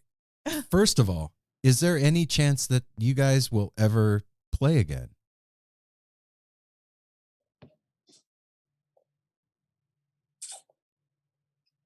Because that's a lot of magic. Yeah. I mean, I suppose it's not impossible. Okay. That's fair. That's a fair answer. Impossible. And the other thing, especially with you, Reed, I'm sorry. Yeah. I have to say thank you for something, man. Like, for real, from the heart. What's that? You kept me company during lockdown with a couple of things. The first one being your pictures from the walkabouts. Oh, yeah. I love the walkabouts. Seriously, Reed. Like, I love the walkabouts. And like just like seeing the world through your eyes a little bit. And like, I went from working outside the home to working at home, and I had been home for like months and the walls were Mhm. starting to close in, and like seeing different perspectives was like candy at that point. Nice. So, Wow. so thank you for that. Wow, And, that's super cool. yeah. And then the other thing is the movie that you made about Jacob Fred Jazz Odyssey, Yeah. and the stuff that you put on Instagram was just amazing, dude. Like, was that just like compiled from a bunch of stuff you had, and then you like, I'm going to tell the story? Yeah. Well, really, it was like I made those 6 discs. Okay. And I spent like a month in this. Like I spent a month and a half working on them in my laptop, and then I went to a fancy studio in Oakland that a buddy of mine owns, and we spent a month making them, running them through nice analog gear, and like making them really sound gorgeous. Then when it was like going to release it, I was like, I should make like a commercial for these where I like kind of explain what they are. And then once I started doing that, I was sort of like, well, maybe they might need a little backstory. And then and next thing I knew, it was like almost an hour long. And then I was like, okay, now this is crazy. No, we don't need this. And then I cut it down to 25 minutes. So, and that felt right. That felt like it had the pace where you're getting what you need, but you're not ever like, you don't get numb. Like it's just like just the right amount. So, but for the images, yeah, I had, when I left the band, you know, it was sort of like a divorce, you know, and like Brian and I had different parts of our 15-year archive in our possession, you know, and we didn't talk about it. I just like moved to San Francisco and I packed up the garage. So whatever I had the day I quit the band is what I had last year when I opened up those bins to see what I had. And it turns out what I had was, dude, I had flyers for our first gig. Oh, shit. You had gold. There was a fucking handwritten flyer from September 1st, 1994. I was just like, no way. And those pictures, you're so young. Like, you just. Yeah. I mean, we were kids, man. We were kids. I was 17 when we made the first record. So like, you know, I just had, and then there were just manila envelopes filled with photos, some of which we'd never opened because back then it was like, you know, we had a mailing list and like, and on the web, and I feel like people would email our website and be like, I took photos when they were here in my town last week. I want to send the band copies. And our webmaster would be like, cool. And he would send them an address. And then, so there was just all these envelopes filled with whole rolls of film developed that none of us had ever looked at. The envelopes had not been opened. So I opened all this shit and I was just like, oh my God, like, holy God, there are like hundreds and hundreds and hundreds of pictures in here. Show after show after show, and then all these like newspaper articles and like it was a time capsule. Yeah, it was a full-on time capsule, and I hadn't remembered saving that much shit. Like some of it was probably my ex-wife kind of consolidating things. Right. Okay. I don't know, but when I went through it, I was just like, oh my God. So I started going to the FedEx down the street every day and like scanning everything. And then I just put them in a chronological order. And then I wrote a script that just sort of narrated what the images were saying. It's so good. It made me want, first of all, it made me want to hang out with you guys back then. It's first love. And then like, it really made me love the music even more because I understood what you guys had gone through. And like, weird synchronicities were happening with me at the time with that thing. Like Mel and I were growing wheatgrass, and you did a whole like thing about wheatgrass in the van, and like it was just weird. And yeah, it was just amazing what you did, dude. And I really appreciated it. And I just, I'm glad I finally got the chance to tell you that. Hearing that. Yeah.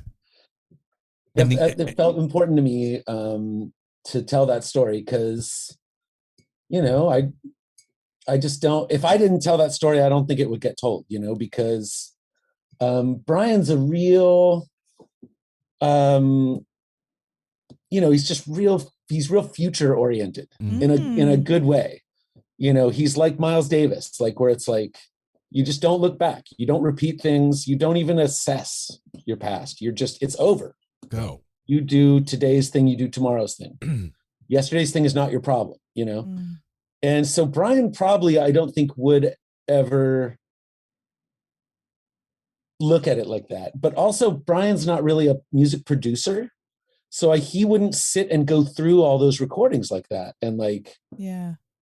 And I don't think anybody else would, because outside of me and him, I don't know that anybody gives a shit enough.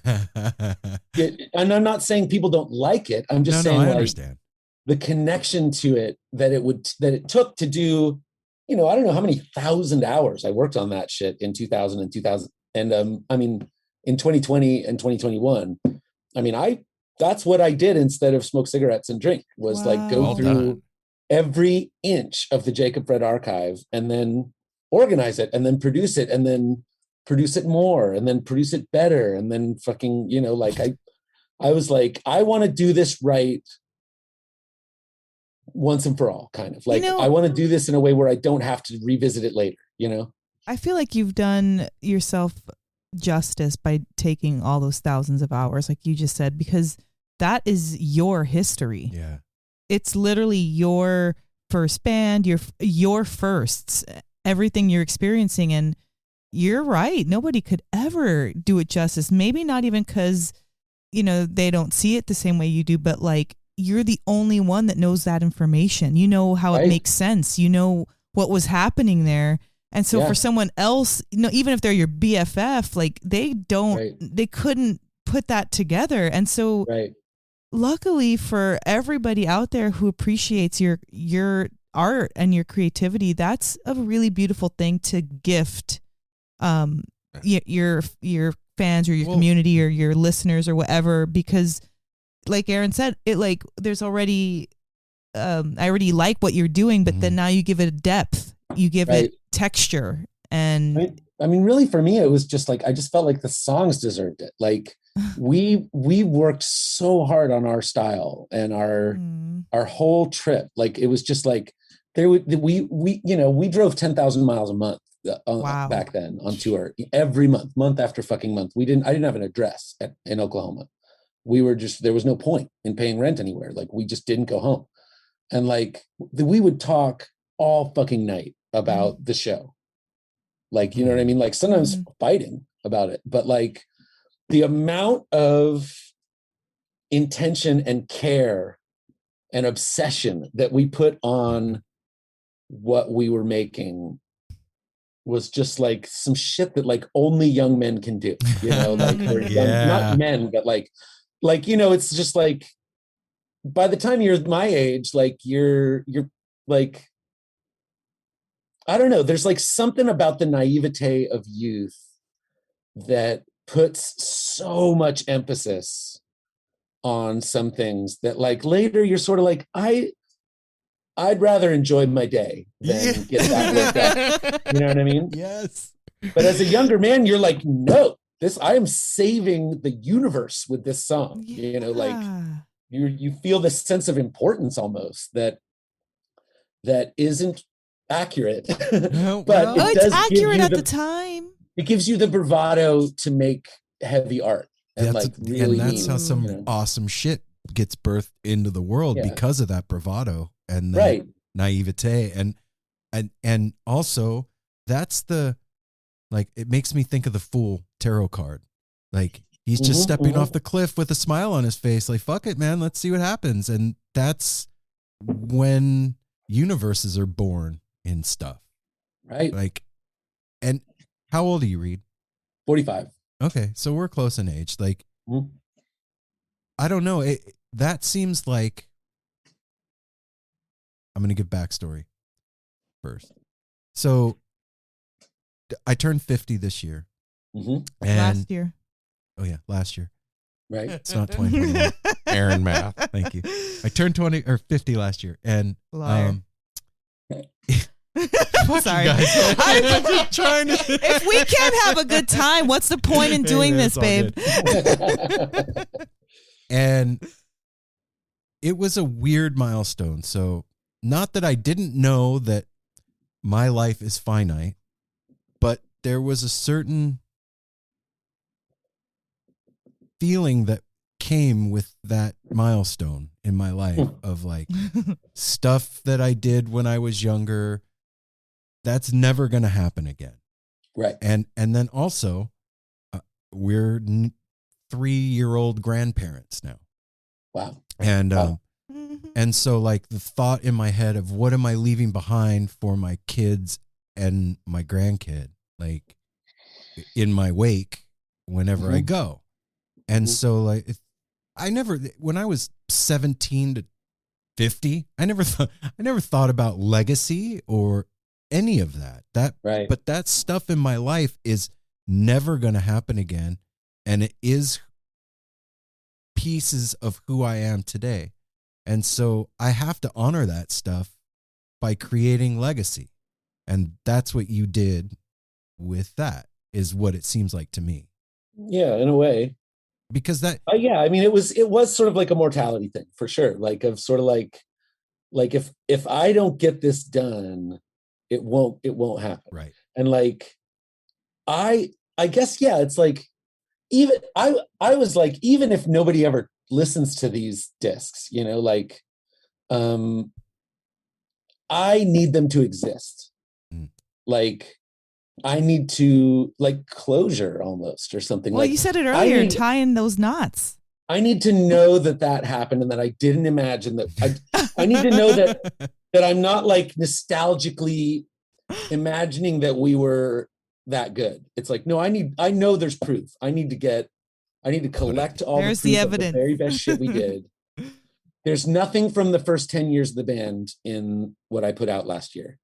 Because I feel like it took us 10 years to get to the beginning.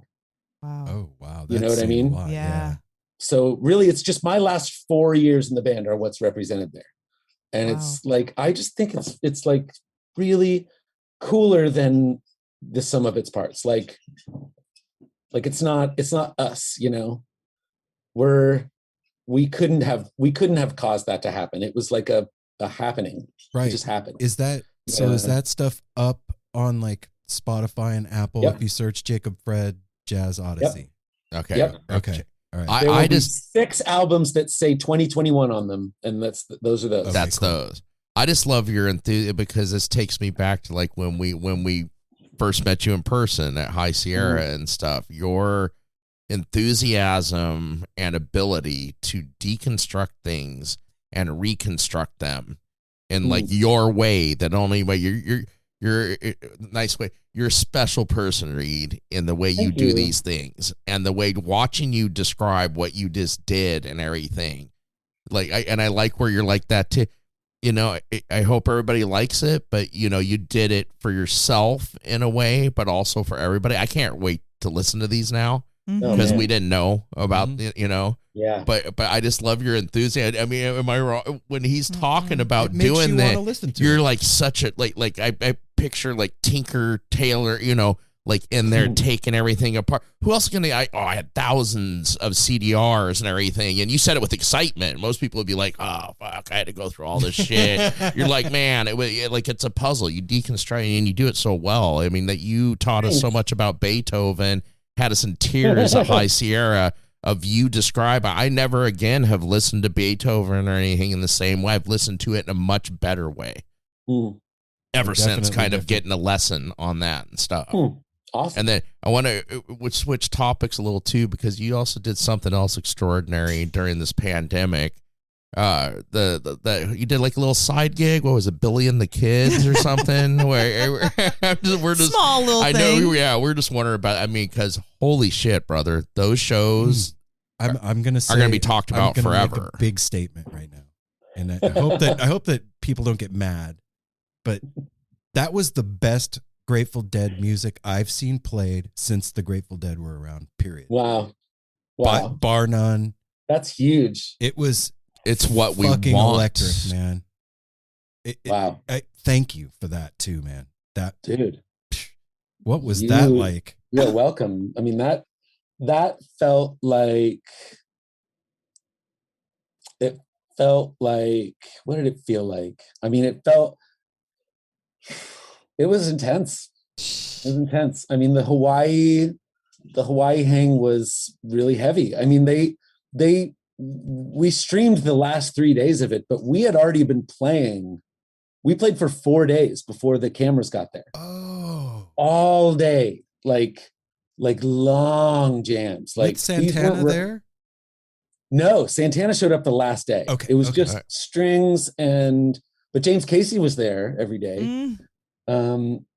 Even though he was just supposed to sit in, but then the bass player from the Trey Anastasio band died the night we had our first rehearsal, and so he wasn't planning to be part of it. But then he came back the second day and was like, "You guys, I know you kind of only invited me to play on 1 or 2 songs, but I just need to play. You know, you could see we've been crying, and we were just like, man, you take the first solo on every song. Like you go ahead, man."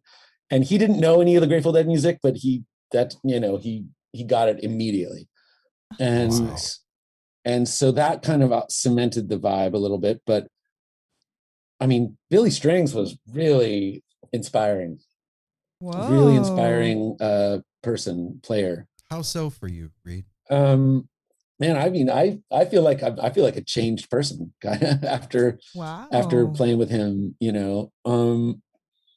Hard to put your finger on, like a lot of great stuff. Okay. Definitely helped me play better, sing better. Just brought a really great energy. He's like Chris, that I think of him like crystalline talent. Like he's just, I don't even, like you said, it's hard to put your finger on. You can't really enunciate it, but we spoke to him during lockdown actually. And it was a very heavy conversation, and I feel like he's a sharp cat. I feel like he's playing for his life. Yes. That's every time I see him, it feels like that. And it's not that everybody doesn't play well, but like not everybody feels like they're playing for their life. Right. And it's very like just emotional and like strong. It comes at you, his energy. Yeah. Well, I remember when we talked to him, we asked him, because we talked to him it was very shortly after he did the Wharf Rat. And we asked him, he's like, yeah, that's the first time I ever did it. He's like, really never we were like, are you kidding me? Oh my God. You're not allowed to do magic. That's just magic. Yeah. Wow. And there was something I wanted to ask you about that whole thing. I've heard a lot of people talk about playing with Bill Kreutzmann and like how it's different than playing with other drummers. There's a thing. Oh yeah. Is it possible to break that down at all? I mean,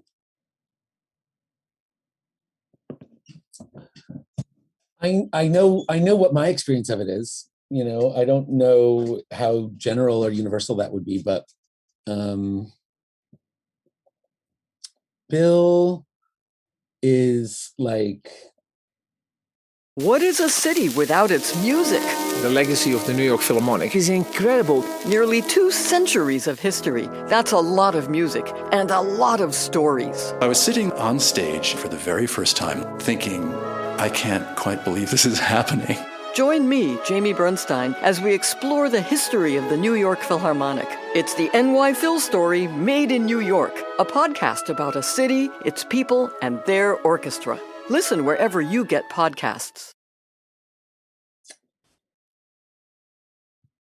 Bill is like accepting of himself and reality in a way that is very, very profound and very unique and very contagious. And when I'm playing with him, I feel acceptable. You know what I mean? Like I feel like he doesn't need anything from me. He doesn't need good bass playing. You know what I mean? Mm-hmm. He doesn't need whatever that means. Like he doesn't have those kind of concepts. Like he isn't afraid, he isn't trying to do a good job. He's not trying to please He's not trying to meet any standards. He's not trying to win any awards. He has beginner's mind. He has beginner's mind. He has like we'll be like Scarlet Begonias and count it off. And and from the first note, he is trying to figure out how that song goes. Literally. Do you know what I'm saying? Yeah. Like, he has refrained from making conclusions. Oh my God. Okay. About the music. You know what I mean? Like, he is able to play all of that music for the first time, every time. And it is like, and the way he's able to do it is by being okay with who he is and being okay with reality and not needing to dominate the listener into liking him, or he doesn't need to control any of the other musicians, but he also cannot be controlled by the other musicians. So that's a two-way street that he sets up with his energy, where like there's something cool and disarming about it, where it's sort of like, we're not going to do that here. We're not going to, I don't know, man. There's something about, he just kind of takes a bunch of the pressure. A bunch of the like inner technology that we've all constructed to not embarrass ourselves in public. Basically, like, you start learning really, really young what you're not supposed to do, what gets made fun of, what gets you in trouble, what gets you ignored.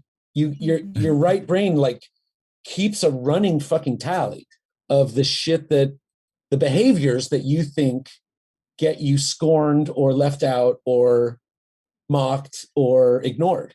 And you avoid those behaviors.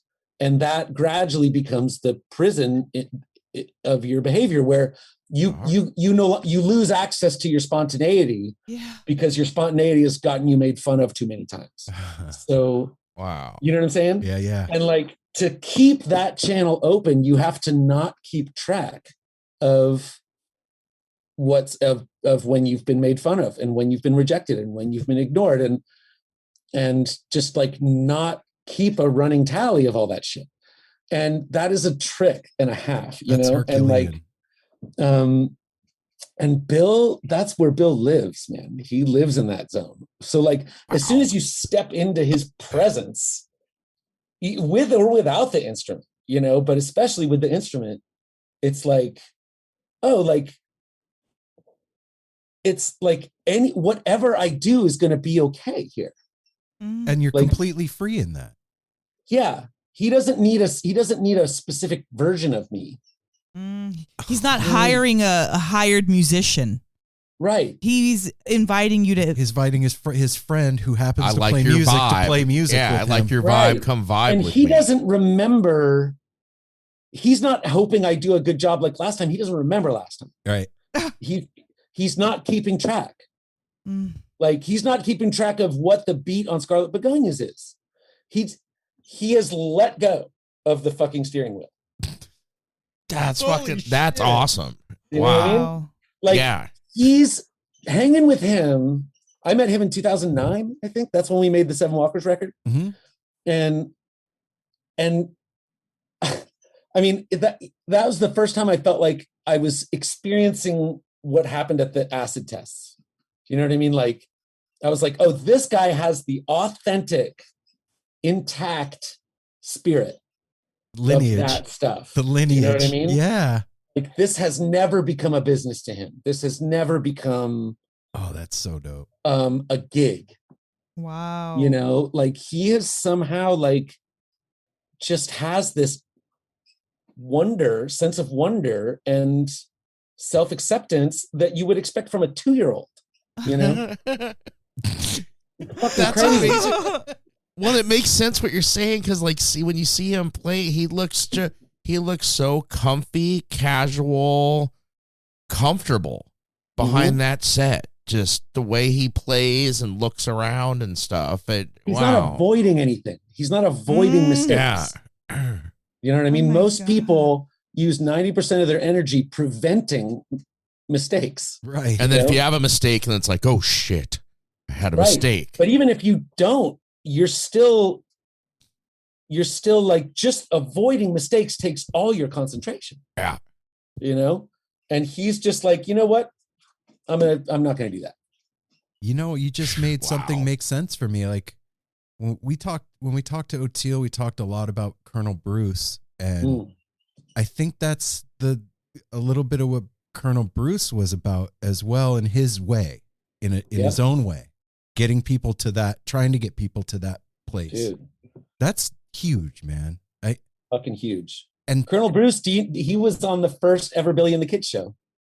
Oh, really? Yep. He sang Love Light and something else. Yeah. So it just makes sense. Like putting those. Yeah.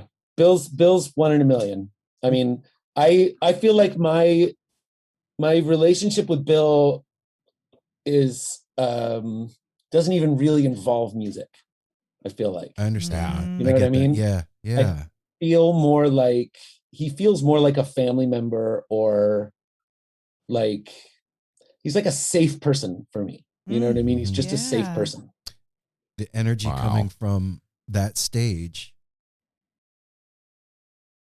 Well, it makes sense. It was tangible. What you were talking about, how you felt about Billy Strings and describing the relationship with Bill, like, thank you for being so thorough when you tell stories, first of all, because this is what podcasting is about. And I feel like this is how you play your music too. Like, you use all that you can in that space, like the stage, the instrument, the sound, the venue. I feel like you use all of it, and there's not scraps, there's no waste. And I feel like that when you also tell stories.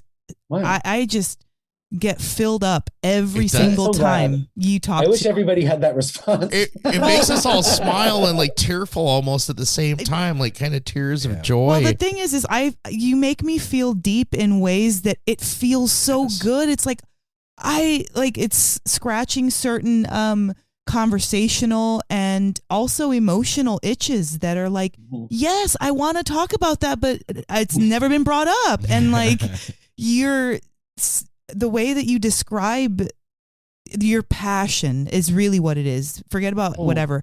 Your passion for life comes through, be it the cigarettes, be it the drinking, be it the music, be it the like tying up your loose ends.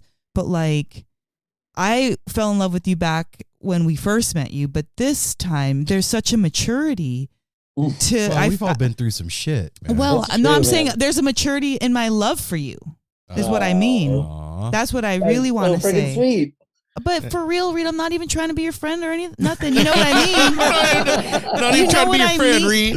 You ain't got a lie to kick it. No, I'm being serious because I appreciate it. It's true.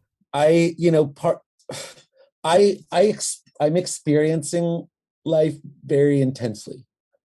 It feels it. And I kind of always have. And I feel like I spend a lot of my life trying to act like that's not what's happening, I think that's why you and I connected, Reed, for whatever reason. I think we share that. This is an intense thing that's happening here, and I'm trying to act like ain't nothing going on. No, it's all good. Yeah. Yeah. And I mean, I've gone through long periods of my life where I didn't talk much, because when I would talk, it would just be too intense for the people I was with. Whoa. And I would just be like, this isn't intense. I'm just telling you about the thing. And they would just be like, well, they would, I don't know, just like I feel like I inhabit an area of the atmosphere that is not breathable to some people, or not comfortable. So Reed, what you're saying is so true. It's like you're like almost like dumbing yourself down because it's intense to be all of you, yourself to certain groups of people. Like in my way, like I feel like that's happened to me a lot in growing up, you should be seen and not heard, and types of things like that. And what I see from you is you're growing into what you were just talking about of what Bill is like not avoiding anything, tying up loose ends, going for the discomfort and the maybe unsure on purpose to just keep living, and not even necessarily for a reason or an expectation, but like, I realized I wasn't living by holding myself back. Now I'm doing that, and whatever happens is what's occurring. And that's, I guess, really what I wanted to say too, is like, you're your own best marketer. It's the truth. Your passion about, not even forget like you're playing. We'll leave that like, tertiary even, but like when you talk about your projects or talk about what you are doing, that passion is so exciting that I don't even care how your playing sounds. I want to hear the project. Yeah. I want to hear that thing you were talking about. Yeah. I mean, I should probably do a little more of that. Spoken word, something like or even just like I have this show coming up next week where we're doing those Bob Dylan New Orleans things, and we've got all the lead singers. Like I should talk about it somehow. Like I should like go on Instagram and Facebook and shit and be like, hey, I just want to tell you guys what's going on with this show. Like, here's our thing, and here's why it feels important, and here's whatever. Reed. It just feels corny though. No. Honestly, anything. What would Bill do? What corny? What would Bill do? WWBD. Bill would roll up a huge joint and be like, let's go to the beach. Right. Okay. So, let's do what would Reed do based on Bill's teachings. Did you see Trey's guitar lesson or music lessons the past couple of days? I watched like the first 30 seconds or something. Okay. First minute. It was cool. It seemed cool. It's not cheesy. It's not corny. Right. Look, if you can, this is the thing that has been the biggest gift of doing No Simple Road for me. When I meet you as it, for an example, whoever, we connect on a like person to person level. I see your face. We get to know each other. Then I see you play, right? Right. And the experience of seeing you play is so much deeper because that's my friend up there. Right. And now I'm pulling for you, right? 100%. So if you were to get on whatever platform and be like, yo, this is what I'm doing.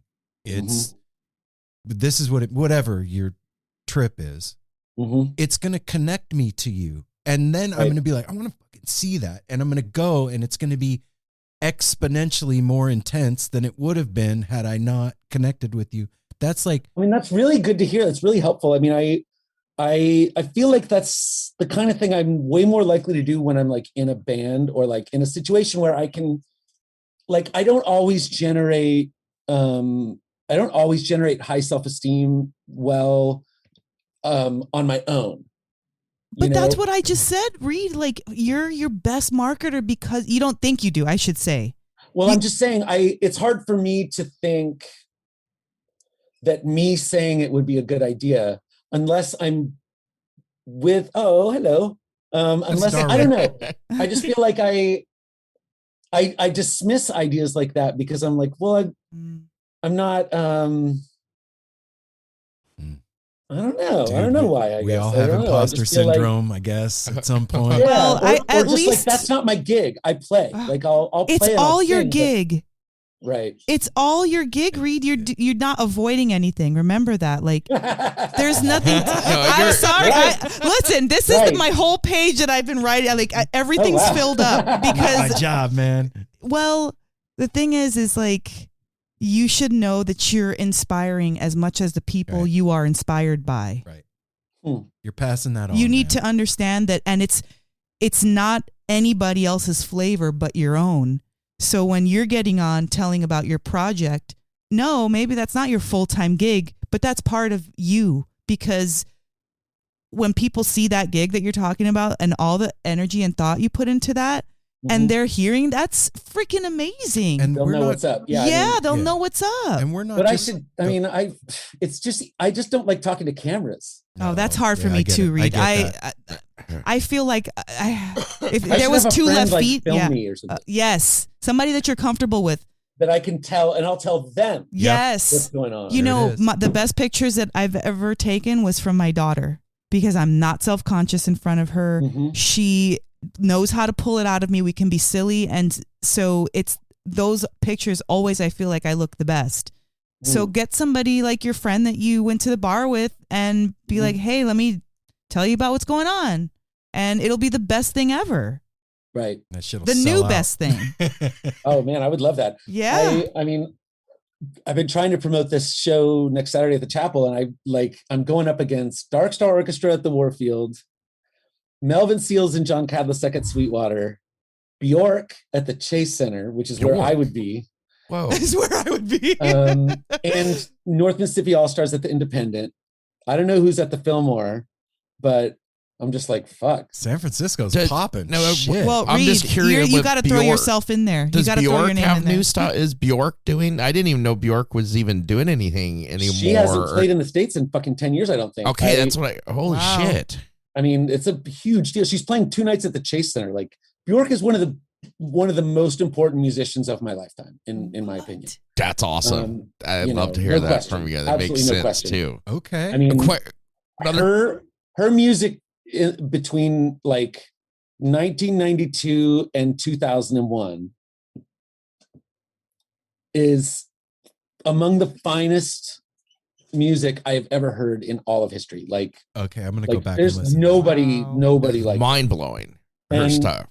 And you know, the last 20 years, she makes shit that I like. I tend to just like whatever. I like her aesthetic, Yeah. but I haven't connected with her as a songwriter in the last 20 years like I did before. Back then. Okay. Yeah. So, but I mean, the entire Vespertine album from 2001, I mean, that might be the greatest record I've ever heard by humans. Like, it's I'm gonna start with crazy That's what high she praise. does Oh, with energy, with emotion, with like, there's no one like her. There's no one like her. there's not. She's No. one of the greats of all time, in my opinion. So sucks that she'll be playing like a mile from where I'm playing. From where you're on playing. next Saturday. You should take that as a But compliment. You're playing. Yeah. You and Bjork are playing the same night, Reed. I know. Well, just knowing that That's she's doing insane. In stuff, that San means we're Francisco. probably going to see more of her. And I was going to ask you one other thing too, because I saw it right before we started with you that you posted on your storyline on Instagram. The Smile, the band, the Tom York and the boys thing they did this weekend. Did you watch any of the streams or just what they posted today? Okay, same here. That's all I've seen. But man, it's exciting. I know people are going to repost it and stuff. I was just wondering if you've seen it. But, Yeah, not yet. I Okay. love Tom York's singing and writing so yes, much. yeah. Radiohead, like you just said about Bjork. I mean, next to my first Grateful Dead show, we saw Radiohead in 2019. 26.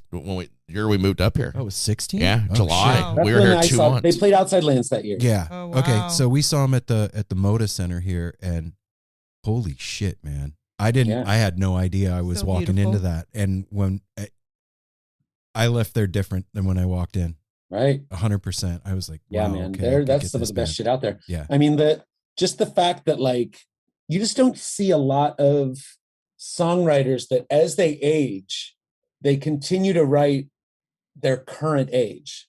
They don't go like, oh, I'm best known for what I did in my 20s and 30s, therefore I'm going to write like that for the rest of my life. Because that's what people want. You know, like Tom York's the Radiohead album they put out in 2016 sounds like adult people with grown kids and like, you know, that like are going through midlife stuff. Mm-hmm. You know, it's just like maybe that's why it connects the way it does. I was going to say, I that's don't well know. put the way you just described that. I hadn't thought of it that way. That is something special with them. So, Reed, are you? Damn it. Are you going to be at Skull and Roses? I hope so. Yay! Okay. I mean, when is it? April 7th 7th. through the 10th. Yeah. Oh, I just wondered if you were playing in any of those I don't know. configurations I of don't- bands that are going to be there. I mean, fuck. We've had a hard time booking Golden Gate Wingmen because Wolf Brothers like kind of co-opted Jeff, and Dead and Co. is kind of co-opted Jay, and like so every Kadlacek, keeps putting together potential tours and hitting everybody up, and it's usually Jeff who's like, guys, I wish I could. I've got this thing, and Weir loves to rehearse. So when the Wolf Brothers play a show, they like rehearse every day for 3 weeks beforehand. Oh, wow. As if they don't know how trucking goes, like what I mean, I get it, Yeah. He can do whatever he wants. Exactly. And it's great, but I sure would love to do some Golden Gate Wingmen shows, man. That's would be my awesome. favorite shit.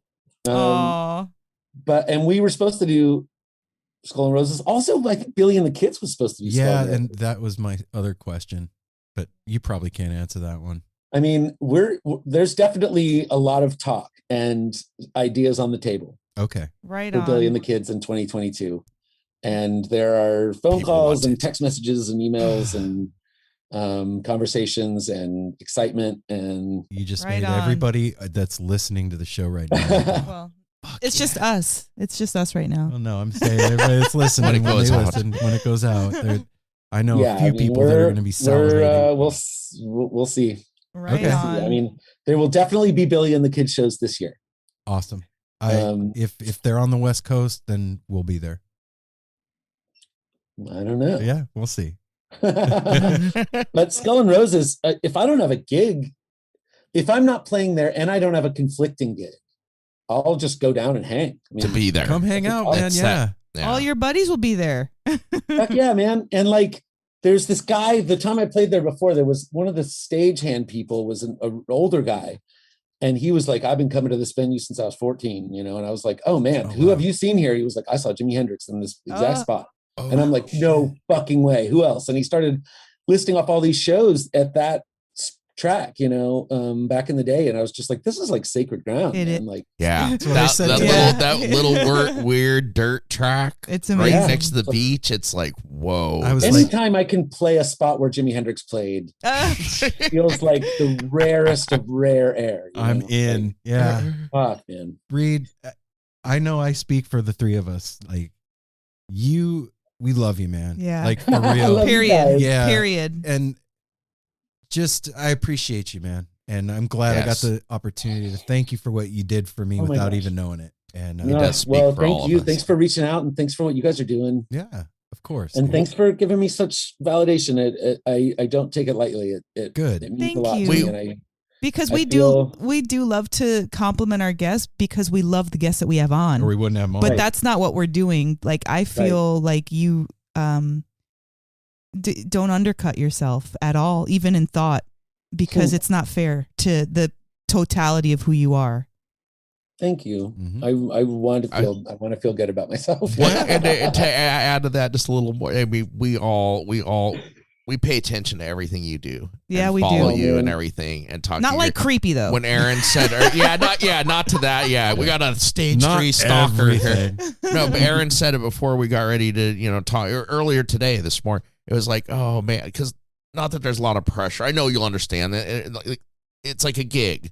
Like, we had to record this evening and talk to somebody. Mm-hmm. It was like it was our friend. Yeah, there was no pressure. Told him, I was like, talking to Reed, I feel none of that. Like, we know what you're up to because we pay attention. But it's still exciting, and that anticipation and like, oh man. And anytime you come up, talking to a lot of other musicians, anytime your name comes up, it's nothing but admiration and a cool story or something. Really? Didn't somebody say Reed? Didn't somebody say that Reed was his boyfriend or something like that? I feel like there was somebody said that. Got me, man. Now you're putting shit out there. I have to listen back. I'll get back to you, Reed. But don't tell my girlfriend. True. Yeah. Platonic. I love you, Reed. Thanks, man. Thanks for hanging out with us. I hope we get to see you in April, man. Thank you so much. I've been looking forward to this all week. This is right awesome. on, Reed. We love you, man. All right, brother. Talk to you soon. All right. Peace out.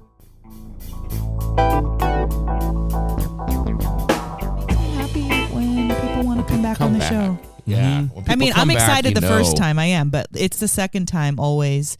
And if there's a third time, shit. Do we have a third time guest person? Owsley Foundation. Oh yeah, wow, Appleweight, good pull, dude. That was great. Those are and we peeps. know they're going to come back every time they do Yep. something. And they do amazing stuff. Well, because now it's beyond. This is our project. This is what we're doing. It's like now we're doing this one. And so we get to take a deeper dive about the Johnny Cashes or about Ali Akbar Khan, Yeah. or the Allman Brothers, Yeah. or whatever the thing is. Tim Buckley. Yeah. Yeah. Hey everybody, I hope your week is going well. It's Thursday today, and yeah, you're sitting down at the No Simple Road campfire with the three of us, and Yay. we appreciate it. You know, I do appreciate it. I'm not sure if we say it enough. I think we might, but we do. We're but very. you should know that it means a lot to us that you hang out with us every week. There is a lot of new listeners out there. Ooh. And, I just want to say welcome to the family, to all Aw, of you, man. welcome to the family. Really yeah, does. thanks for joining us. Okay, you know what? This is a great opportunity to do a short, maybe 2-minute bio about yourself to all of our new listeners. Aaron, do you want to go first? Wow. Okay. This is impromptu. It's very impromptu, like it always is. My name's Aaron. See how well you know yourself. I'm from outer space. Not true. I come from circus people. That's true. I grew up in California and Las Vegas. My first Grateful Dead concert was 2/10/89 at the Los Angeles Forum. I went in Who are there. you? I'm getting All there. right, I just want to Went make in sure. there one person and came out another. I am a dad, a grandpa, a host, a business owner, a husband, a dog owner, a friend, and a lover. And I'm a Sagittarius. I like avocado toast and fizzy water. And my favorite color is royal blue, and my favorite number is 8. Okay. I did not know that about your number. Yeah, there it is. So, All right. your turn. My turn? Yeah, All right. Whoever. Yeah, Okay. Somebody. Sorry. Okay. That You was said just a my whatever. turn? Go All ahead. right. My name is Mel. I am 43 years old. I am a grandmother, which is one of my favorite titles to say. I am a wife of 24 years to my sidekick over here, Aaron. Was a And I am a doggy mom to Darwin, who is the fourth part of the show. And I have so many certifications, and currently like what? Well, okay, I'll start off. I'm Reiki certified. I'm an esthetician, licensed esthetician. I am a Reiki practitioner. Did I say that already? Yeah, I'm that sorry. was I didn't mean to twice. go twice. She does Reiki twice. I did my second degree, so that does go twice. Kundalini yoga instructor and also Hatha Spooky. yoga. 500-hour certifications. Jesus Christ, 500. Yeah, and then dowsing, that was another certification. And So like you can find Akashic- water in the desert? well, a little bit more personal, more pendulum. Oh, okay. You know? Not like a water. But I witch. did learn it from the guy. It was like a dowsing community. Okay, check this out. I'm not trying to step on your thing, but when I worked for the cable company in Las Vegas, there was a contractor that we had that had these 2 brass rods that were curved. Water witching. And he could find the cable in the ground with those rods, and I thought it was total bullshit, and he was fucking with me, and he had me hold them, and when you did, they move. Yeah. Anyway, sorry. Well, okay, so pendulum and Akashic records, tarot, and just straight up intuition. But who are you? But who am I? I am a new artist. Ooh. It is fancy. I really love to use healing arts in my everyday life, in and outside of work. I am a business owner with Aaron, Mm-hmm. and I am breaking out of a lot of this past year. I'm breaking out a lot of old programs that I was raised with, like, you can't do certain things, or you don't do this, so you don't consider yourself those things. I'm going through a lot of that, so I'm kind of emerging. You're a butterfly. Anew. Melanie is a butterfly. I am a butterfly. Everybody. And I can't stay still, really. I have ants in my pants. And she's doing the boogie move dance. around a lot. I love to dance. I love to rap. I love to sing talk. I love to write poetry. And I'm in love with all things that are religious, psychedelic, ethereal, cute. Cosmic, cute for sure. All right. And wow, man. Yeah. That was a lot. Apple. I was gonna say, why couldn't she have gone live? I gotta follow that. I looked at you like I am not near as interesting as all that's that bullshit. stuff. Yeah, that's bullshit. Bullshit. So okay, Bullshit. I'm Apple. Apple is my last name. All right, cool. For so those anyway, that you guys, don't know why, and thanks. He gets his I'm just no fucking with you. fucking Come body on. interrupts, and then What? we go, and he's got to take 20-minute that's tangent. who I am. It's Apple. As I was saying, that is my last name. A lot of times people think it's a nickname, which pretty much is because it's become that. But I am 52 years old. I am the third member of No Simple Road here. Me and Aaron have been friends since we were in our wee teens. So we have been together a long time doing this. Melanie has been with Aaron, as she said, for 24 years. We formed this No Simple Road thing almost 5 years ago. Dang. Yeah, going on 5 years this July. 4.5 We're years. going to have a party pretty soon. Mm-hmm. So, I am a mega fan of music. I am a merch whore. I spend way too much money on merchandise, like anywhere I go. Not just music merchandise either. No, I'm a collector of things, knickknacks, pop figures, just all kinds of stuff. I work in the cannabis industry up here in the Portland area, going on 5 years also. Actually, more than 5 years now. Mm-hmm. Going on 6 years, which is a dream job. You'll hear me. If you're a new listener, we talk about it frequently on here. Define Premium Cannabis is where I work. That's one of our fine sponsors. I'm a good friend. You're a great friend. That's who I am. Yeah, I am friends to many. And one of those I've always prided myself on. Like you hear people saying, "Oh, that's my enemy," or "That's I got to watch out for that dude," or something. I don't have that. Mm-mm. Never have. Never. I've had some people are like, "He's a dick" just because they're jelly, but They're fucking peanut butter and jealous. It's just kind of like, okay, you're just hating because you don't know me. They So hate us because they That's hate us. true. yeah, and now I am. To know you as is Mel, definitely like to Mel love you. said, we're business partners together here, and what we do at No Simple Road. Oh, no, And dude, you're not part of the business. You're just on the show. That's okay. Yeah, it's a 50-50 split between I don't you know and what Mel. I was gonna say. I don't know. Apple, I'll hook it you could be up. totally true. I don't know what goes on behind the scenes. I just show up I'll and hook look you like up, Santa Apple. Claus. I'm sorry. That's the other thing I'm just too. If you fucking haven't around. seen me, look on our Instagram. I also play Santa Claus every year. And, Play? am Santa Claus. Yeah. You All turn year. into Santa Claus every year. I turn into Santa Claus. So, yeah. Psychedelic Santa Claus. That's the.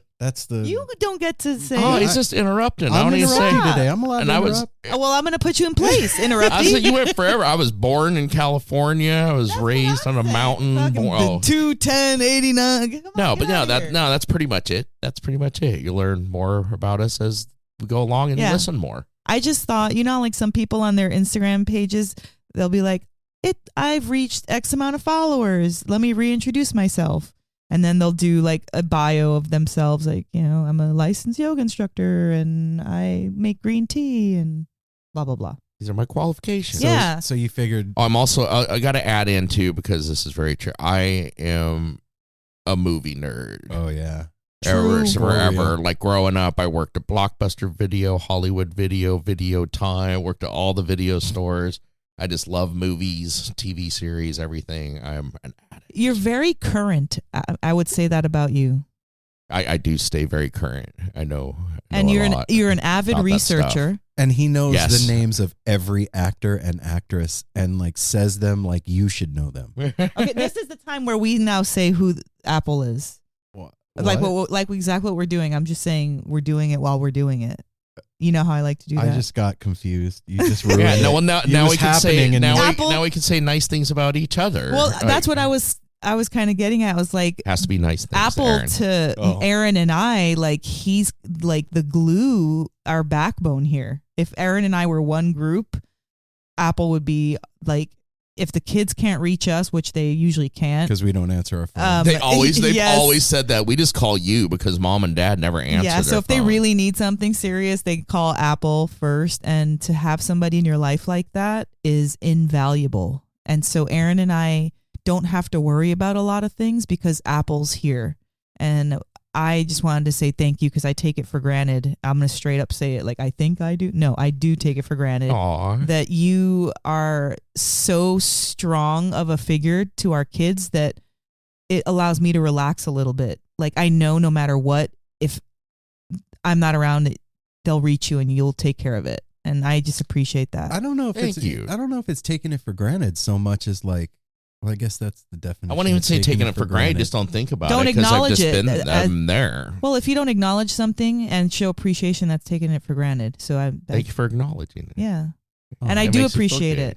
It should because like before one of you says it too, I'll just throw it out there because you may catch me on the show. I'm one of the worst people at pronunciating stuff, right? Pronunciating. That's how I just made that God. I just made that. I just did that on funny. purpose. No, I'm. It's not that I'm not intelligent. I get tongue tied with words sometimes. I was thinking about this the other day, actually, and man. Aaron gets really on me about it. We have a podcast where we talk. Yes, that's going to be our living. Yes, that it's moving up there. And we talk for a living. You gotta pronunciate. There's a whole lot of people out there that talk for a living that say that's very true. Way worse than me.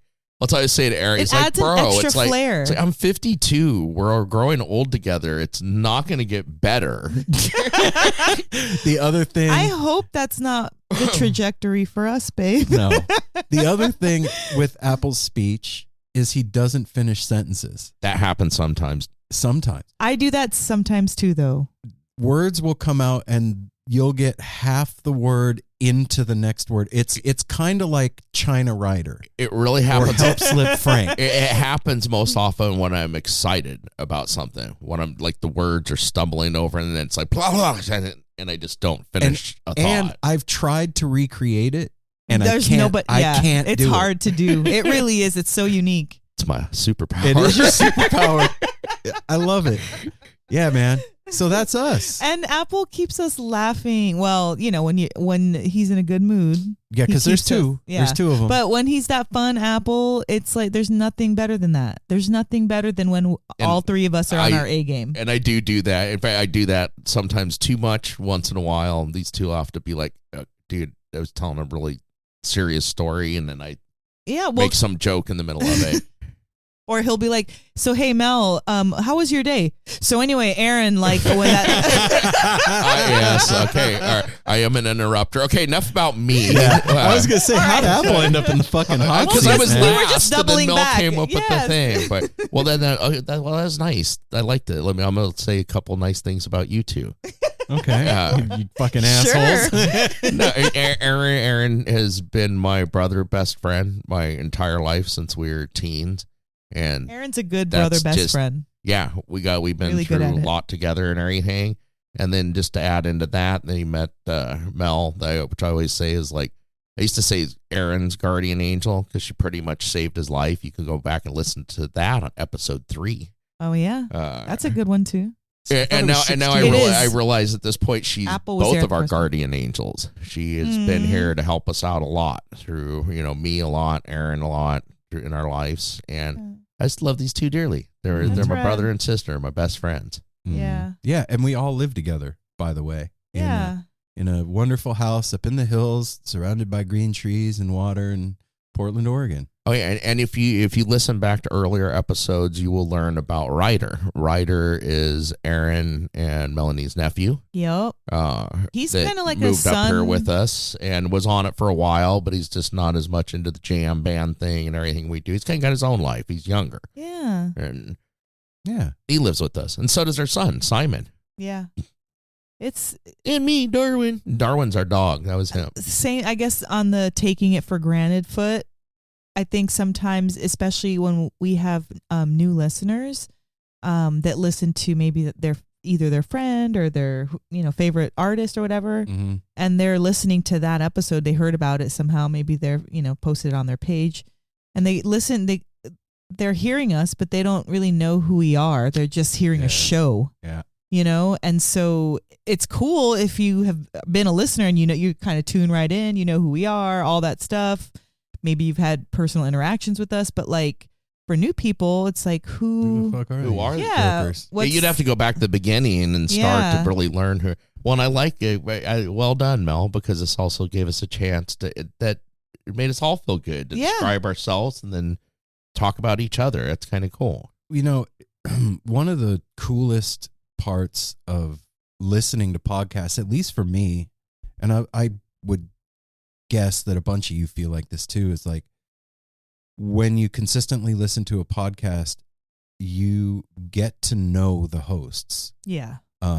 Most of the time. You get to know what their likes and dislikes are. You spend a lot of time with us, so you know us. And then what's really trippy for us on our end is we don't know you guys. You guys are listening anonymously, right? So we'll meet a listener at a show and they know us and we don't know them. And that's and they kind of do. And it's a true thing. They do know us. Like we've put that to the test and people have hung out with us and just, they know what we like. They'll and say stuff that we said a long time ago. It makes me feel like everybody was always there. Whoever's listening was always there because it's like, even if it was like a personal moment between us, but if we've mentioned it and somebody talks about it, it's like, oh yeah, they were there. Also makes you feel like you're wearing your underwear on the outside of your pants a little bit. It does feel like that sometimes. It does. Well, and when we brush over it, I forget whether somebody down in Eugene when we were at Fish that came and was talking, was like, whoa, dude, that's cool. Because I mentioned doing a lot of construction growing up in Vegas. Mm-hmm. And like forgotten this guy, he's like, dude, I did this and that too. I did prefab housing. Like you were talking about, and I'm like, it catches you off guard, especially when you're going to a show. You're probably a little high going into a show, and somebody and it's like, how does he know? And it's like, okay, that's why it's a trip to have people know you like that. And on that tip, it's the fucking coolest thing in the world. Like, first of all, thank God that you feel like that after listening to the show. That's dope. Like then we're doing our job, that you feel like family and you feel like you know us. Like that means that we're definitely doing what we're supposed to. You're paying attention. Yeah. By the way, I am a Gemini and my favorite color is purple. Ooh, I didn't say I am a Libra and my favorite color is navy blue. Which favorite number? 12 and 21. You only get one. Those are my two numbers. They're like, they just go together. Apple, for me. what's your favorite number? Yeah. I to 5:55 because there's a lot of connotation. And it's when I was born. I was born at 5:55 a.m. in the morning. Wow. That is dude, I didn't realize that. We should explore that. Yeah. So if you guys don't know the Toby and Davey channel on YouTube, you should. You should. Yeah. If you listen to this show, you will like that as well. Oh, it was one of the best times we've had recently. Yeah, we were on they do several different things. Davey teaches guitar, Toby does beats, they do trap music. They make all kinds of stuff. They do hangout called A Drink and a Joint, and we were guests on their Drink and a Joint last week, and it was the most fun that the three of us have had podcasting with somebody else ever. Period. It didn't feel like a podcast because we were live, and so we were being videoed. It was a hangout. Yeah, it did not feel like a podcast. It felt, it was more like a hangout, but like they really were good, gracious hosts. They did have the reins, and they had questions for us and stuff, which I appreciated. Yeah, I love that. And the reason I brought it up is because we just gave like our favorite color and our favorite number and all that stuff. Yeah. If you want to know what each of our superpowers is, oh my god, go watch that. I don't know if sometimes I ask questions, but just because I ask it doesn't mean I have an answer. I'm curious about that. I want to ask it to the person. I now realize that some people will ask a question because they want to share their answer. Well, first of all, you can't ask that question to a nerd. We're all nerds. And so I didn't realize it was going to be so much debate. And it was like, the weirdest conglomeration of superheroes. It was weird, but it was super fun. That's like opening up the Marvel DC. And that happened well in the podcast. And that was really fun, too, because normally, Aaron doesn't smoke or drink. Sander D. So, yeah. But that the superhero thing was well into the podcast when that came up, and me and Mel were both drinking and smoking, and it was fun because we tried to stay, we tried to maintain and not be, high or drinking when we're doing our show. That was like you're expected to drink and smoke and have fun. You just glossed over that. I can't remember who it was. Somebody recently was like, "Wait a minute. You don't smoke weed? Wait, you don't drink alcohol?" I don't remember who it was. A lot of people find that hard to believe when you're into the jam music, Grateful Dead, everything like that. Preconceived notions. Here's the thing. Like I have no problem. It's around me 24/7, but I don't have any problem with it. I have a dysfunctional relationship with cannabis. First off. Her and I do not get along. When I smoke weed, I have anxiety attacks. So I don't smoke. That's not because like I'm too good to smoke weed. I broke myself at some point along the line. Makes you not feel did too good. much too fast, and it fucked my head up, and now I can't smoke weed. As far as alcohol goes, I just don't like the way alcohol makes me feel. One sip of alcohol, and I get that like kind of numb feeling in my lips, and I'm like, I already drank too much. You can take a sip and get a buzz. Yeah. And I like it. You just recently it's been like 2 weeks now. You're like, I'm allergic to alcohol. Yeah. I think you are. I'm not. I don't get sick. I don't like break out in hives or puke or. You don't feel good. No, it just makes me feel like shit, and I don't dig it. So that's why I don't drink or smoke. That's it. That's the 411 on that part of my life. So I did a lot of other dumbass shit back in the day. If you're a new listener, go back and listen to episode 1. And no, there isn't much in 3. Yeah. Episode 3 has my harrowing tale of homelessness and heroin addiction. Harrowing tale of get it? Oh, it's alliteration. Anyway, yeah, that's us, man. That's our scoop. Our scoop? Well, I mean, how was your week? I mean, we just barely got into it. We just had a whole different beginning or end. Begin end. I had a really great week. I started doing some things differently this week with my food.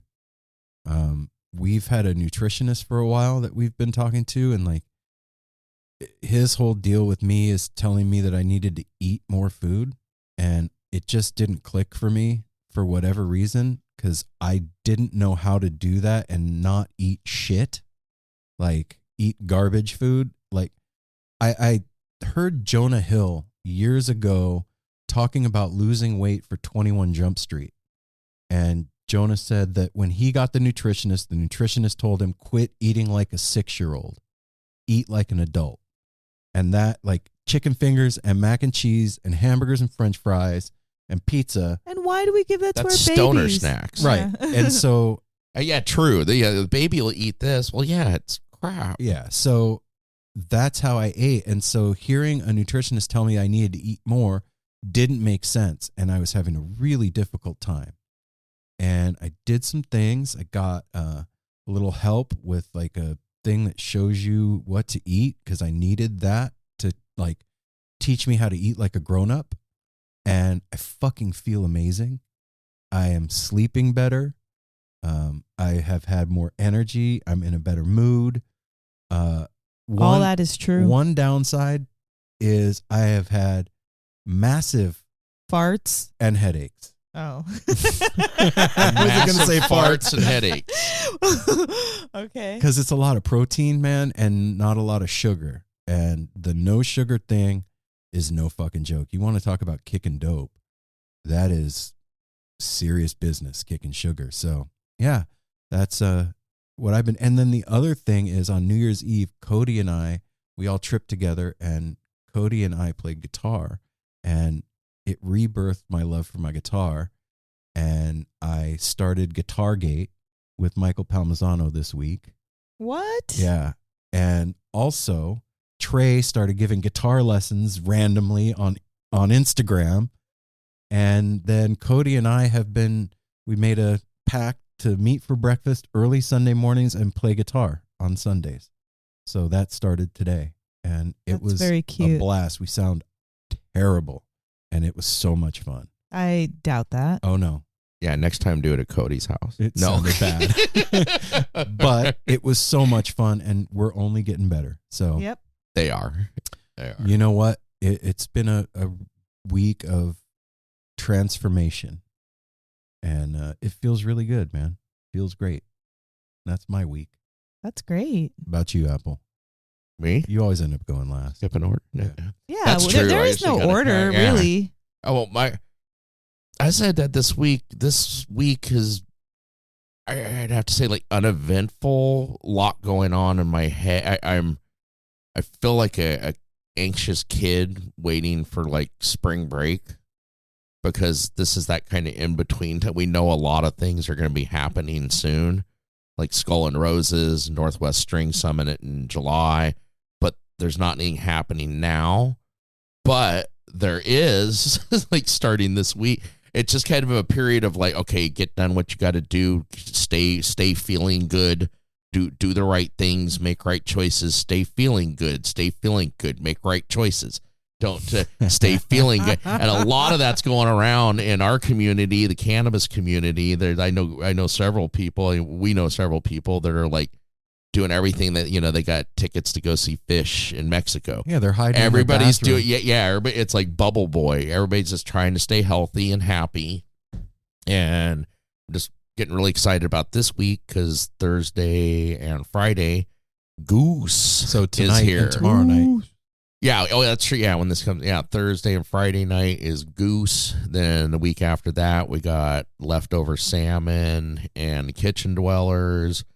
Then it's going to be almost April. We're going to be heading off to California. There's just a lot of upcoming stuff. So right now it's just it's trying to stay happy, healthy, and get things done and get to all the fun stuff that's coming up. That's pretty much where I'm at. I got to say something. Hang on a second.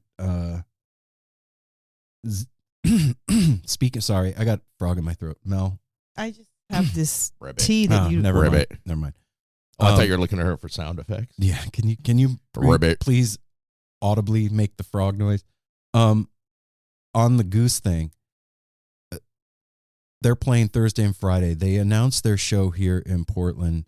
They were going to play only one night. It sold out like immediately, and so they added a second night. And Zach, one of our listeners, Zach P. Oh, Zach. Reached out and bought us tickets for the Friday night Goose show. And he was like, look, man, I don't want you guys to miss Goose. Oh. And Zach, so here's the deal. I'm usually the one that does that.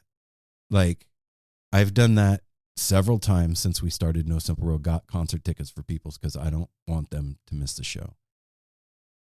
The fact that you did that for us, I hope you understand the monumental nature of that to me gesture and the three of us. Like, yeah, it makes me feel just so loved, dude. And that you want us to have the experience that you had there bad enough to put your money on the line.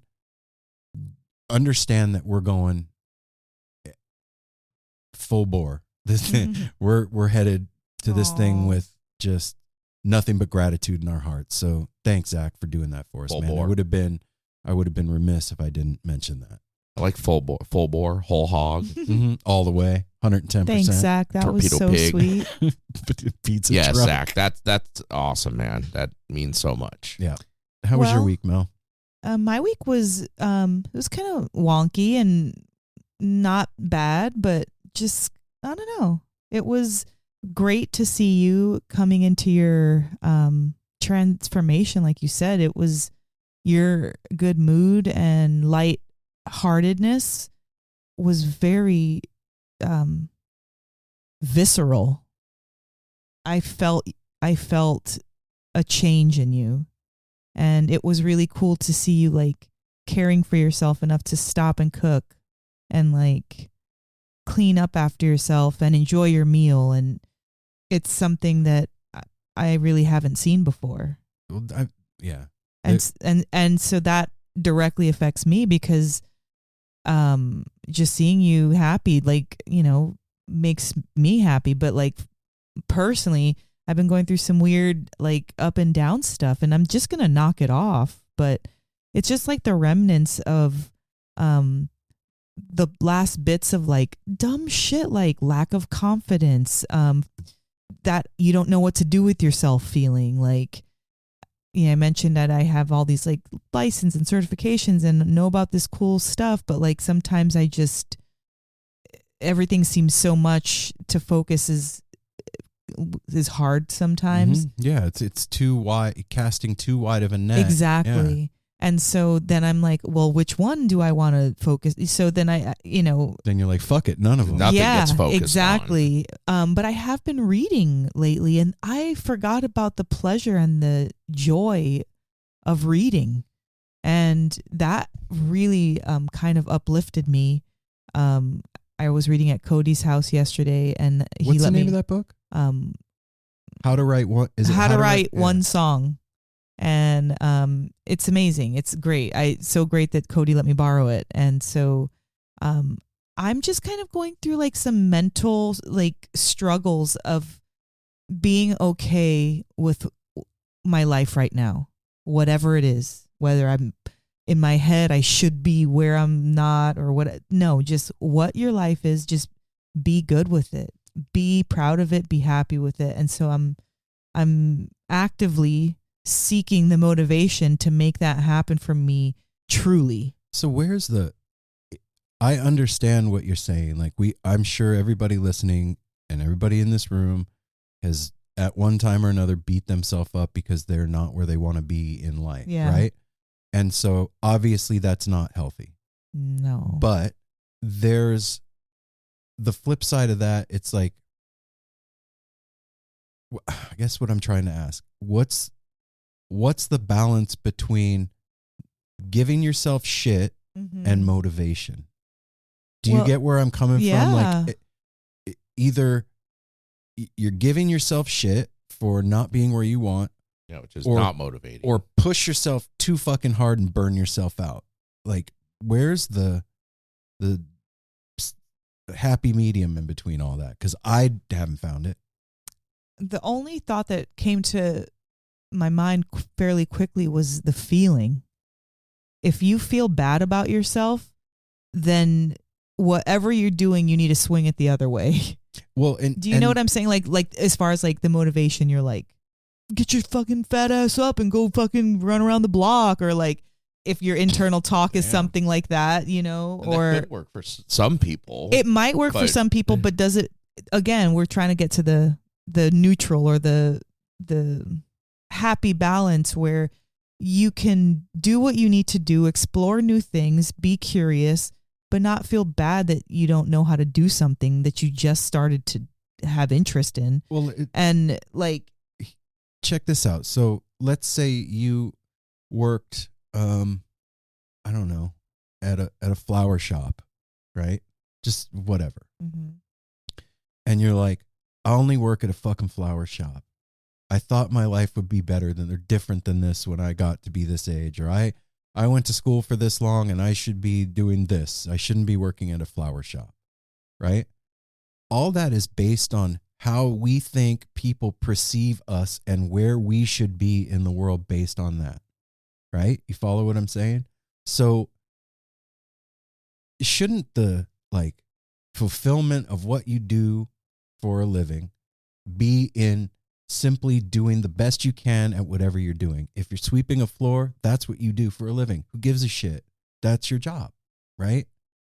I think we get caught up in the outward perception of shit instead of how it feels to us to do the work. And you said it right there too. A job. So many people base like their job as not what makes most people happy or who they are or anything. No, it's not who you are. It's what you're doing. And so can we take pride in just the doing of the thing and let that make us happy that we're doing good in the world, whatever the job is, right? Does that make sense? It makes perfect sense. That's so hard to do though, man. I get caught up all the time too, babe. Yeah. Yeah, I'm just caught up, and Apple wants to take 5. That was the longest 5 minutes ever. That was a pretty. So that was a pretty long. And minute. I guess the point of what we were talking about is no matter what you are doing, be proud of yourself and do it well. Well, it's that's a simplified, really great way to look at that, right. or to like just cut it down to the nitty gritty. But it's not even about like being proud of yourself so much as it is like not basing your perception of who you are and what you do on how you think it is viewed outwardly, right? Yeah. Because if you're a surgeon and you're curing cancer every day, that's rad because you're curing cancer, not because curing cancer looks cool. It's rad because you're curing cancer, right? Yeah. If you're a janitor and you're sweeping floors, that's rad because you're making shit clean. Yeah. Do you know what I'm saying? Yeah. Yes. It doesn't. It doesn't really matter on what scale it is or anything. It's the same fucking thing. Yeah, and that's why be proud of what you do, whatever it is. Yeah. Yeah. So I guess just in life, I'm just, I feel like things are happening under the surface, and I have ants in my pants about it. Like, we were talking about, like, I guess I'm just like on mushrooms. Well. That too. That too. Why'd you call me out like that? Why not? I mean, I didn't know it was going to be this kind of a. Thought we were going to get right to work. We're working right now. Look at us happening. This is our work. When I said Apple needs to take 5, there was a day that happened. And in that day, we are at the tail end of a beautiful mushroom trip that I took. And now we're getting to work talking about what happened a day and a half ago. So there's a little bit of a lag. But and you said you had ants in your pants I had about things that are under the surface. I'm going to keep you on track. So thank you. You're welcome. So how did the ants get in your pants? Well, the ants got in my pants kind of because I'm on mushrooms, but also the ants get into my pants because it's like when you are expecting something to come to you and you just can't wait. You're watching the mail. You're like kind of like expectant. You're waiting for it. Like you got the notification that it's been shipped. Yes. And now you're just looking at between 3 and 6 and it's like, 4:49 and you're like, fuck. You got an hour and exactly 11 minutes. So exactly. So it's a little antsy pants. And so, I'm going to go back to my own advice that I would give myself if I was my own client. And I'd be like, bitch, you need to sit down. You need to sit down, go take a little mushrooms and spend a day with yourself and get it out. And that's what I did. Okay. Nobody in podcast land is going to be able to see this. And I don't mean to derail us, but I just found the longest beard hair in the history of beard hairs. Look at this. Look at this. Sidetrack mania hashtag. Oh my God. Okay, yeah, that was. I am looking, but you're literally the microphone's blocking the entire hair. It's like a foot long beard hair. It's just been hiding up in there and all the other hairs. All right. Sorry, everybody. That was exciting. Journey to Aaron's beard. Sorry you guys didn't have video of that. It was very exciting. I mean, maybe we should take a pic. Yeah, we should post it. Post it. All right. This is Aaron's beard. I can't find that again. You can find it. Anyway, you can your find ants and my hair are two things that we're talking about. So, what exactly are you referring to? Okay, that's what I was wondering. What exactly is giving you like a certain thing that's giving you the ants in the pants? I guess I can't really define it because it's more of an energy and internal thing than it is exterior. It feels like I'm on I'm on edge because something is about to happen. I've been feeling like that for 5 years. Okay, I wasn't going to say 5 years, but I understand what you're talking about, and I'll address this now too because I know you guys are getting slightly annoyed with me about it. The whole the whole switching the room Oh thing. shit! I'm stuck in. We still have winter. I want to be like Aaron. Like we're almost through. I'm still stuck in winter, and there's a major spring coming up for the world. It's hard right now. I'm stuck in winter still, and I want it to You're be hibernating over. like I want everybody it is. to be. I want it to be April. I want us right now. I want us to be going to Skull and Roses. I want to be in that motivated, which is there, but it's the ants in the pants. It's like, fuck. It's 5 o'clock. I still got an hour waiting for delivery, and I want this to be over. And I want to spring ahead, and it's hard right now. I think for you too, man. For being 100% honest, it's fear based too, though. You're not the best person with change. Oh no, I'm terrible at change, and you don't like to be uncomfortable. Nope. And during a season like this, yeah. Well, and yeah, there's a whole lot of other reasons behind that we don't need to go into. I have a little animosity towards some other things and stuff, but that's all going to change too this year. Well, dude, that animosity shit is bullshit, because here's the deal, man. That's stuff that's in the past and it's over. So the only person you're making pay at this point is you, because you're holding yourself back from doing something that's good for you because you're angry about something that happened a long time ago. It doesn't make sense. Like, you're stopping doing something that you know is good for you because you have animosity about something. You're not making us pay or that person pay. They don't give a fuck. It's on you. So you're digging your heels into yourself. But okay. Anyway, that my point. I understand the ants in the pants, and it's. I love winter, but I'm ready for it to get over and for things to start moving forward. I think everybody is, man. This winter's been nuts. Like, I mean, this life is nuts, and it gets nuts more and less every day. Like having a crazy fucking day at work, and then other days is just like, it's just a normal day, forgettable. But isn't that life? Yes, it is. And so the ants in the pants is, what I'm feeling is like, I don't know where this change is coming from. It feels occupational to me, but it doesn't mean where I work or the podcast. I don't know. Like, it feels broader. It feels like, I guess maybe like the tarot cards have really been, helpful. The word? Helpful, insightful in what's happening in my life right now and what's on my mind and what's on, like, sometimes you won't say things to yourself, like you may have them inside your head, but you won't acknowledge them to yourself. And so, for example, like, I'm on really hard time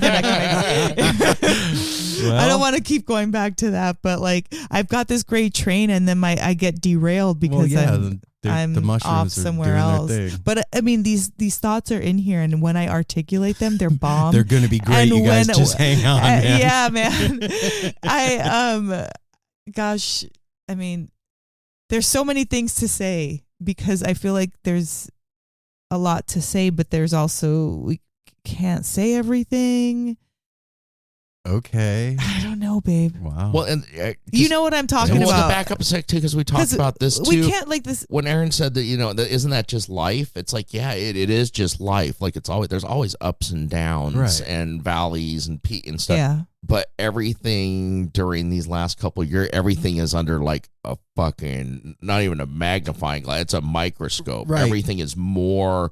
Our reaction to things is tenfold of what it normally would be because everybody's fuse is short. Everybody's anticipation for things to get better and to get shitty again too, because people are anticipating shittiness. Yeah, and we're on the brink of freaking. When is what could happen? We all know. We all know now that shit can go south real quick. So wait, hang on. Okay. I wasn't being like dismissive, saying. Oh yeah. Let me explain though. Like saying it's just life. Shit's turned up to 11. Yes. And like.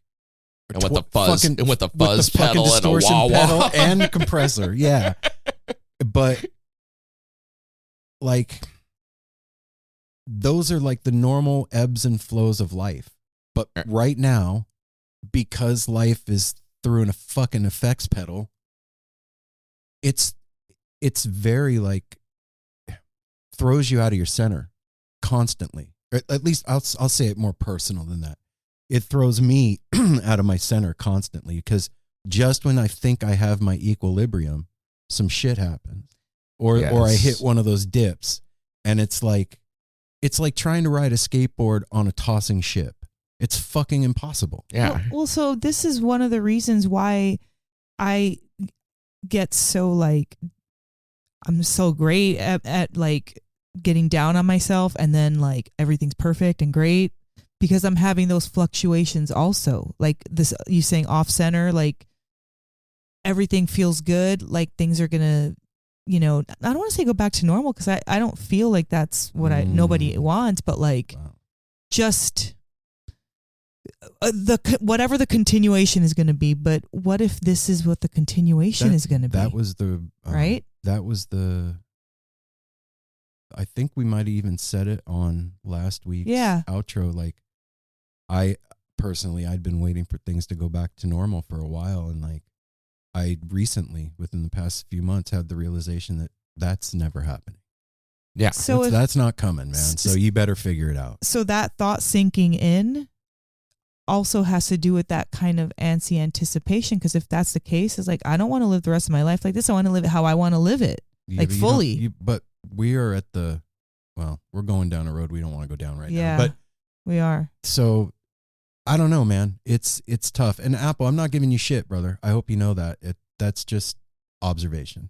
Oh, I know you're not giving me shit. I'm not giving you a hard time, dude. I love you, man. No, I know. Okay. I know that. And you guys know you're absolutely right. You know how I am. I don't like change and stuff. And there's a whole, Man, I say that with fucking, because I'm your platonic life partner.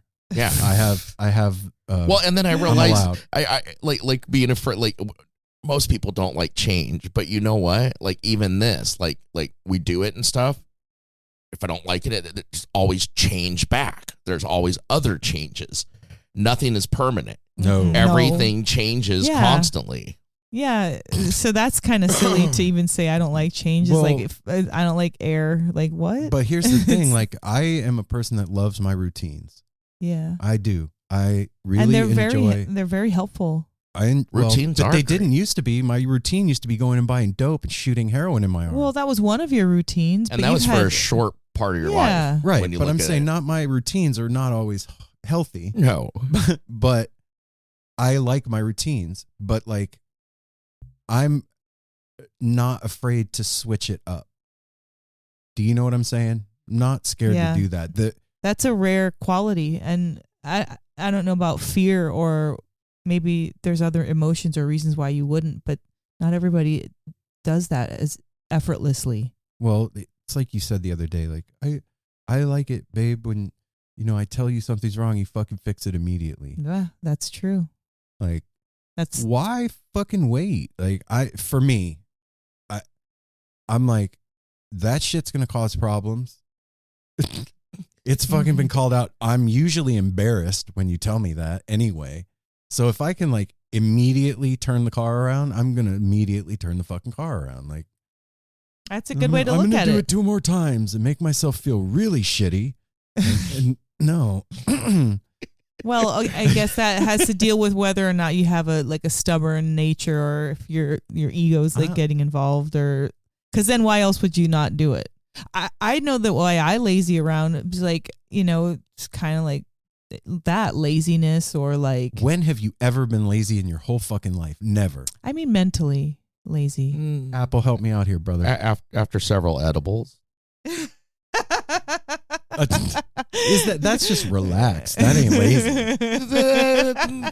That can also be called lazy. Okay. The same way I'll get lazy. Mel's awesome. But she's not lazy often in life, but it's cool when she is.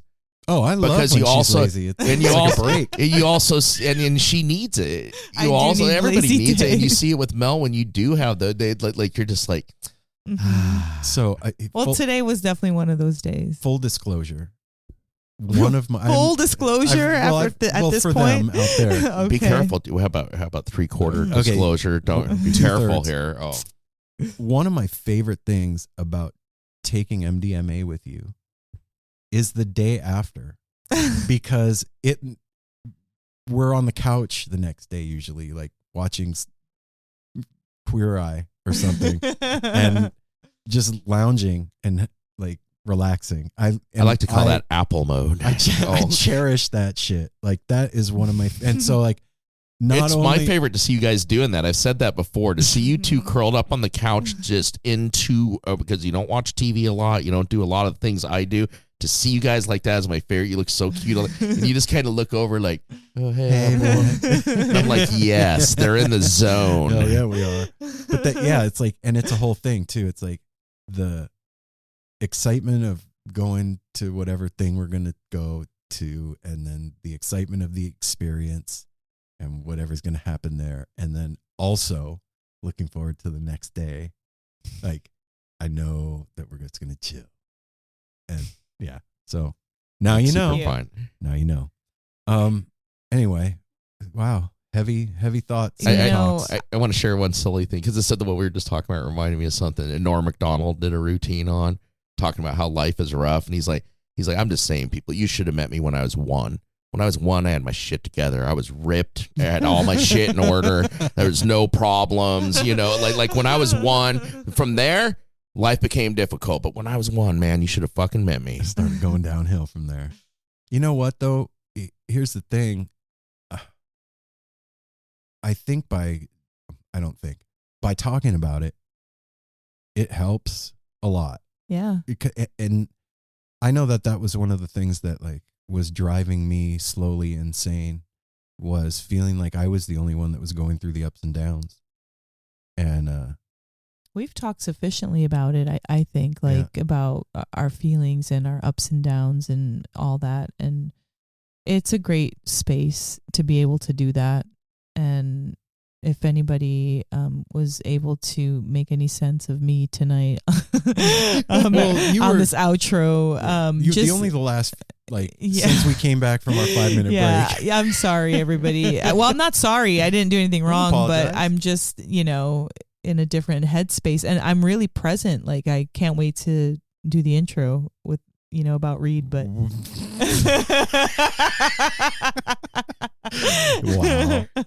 Okay. If we get letters, it's my fault, guys.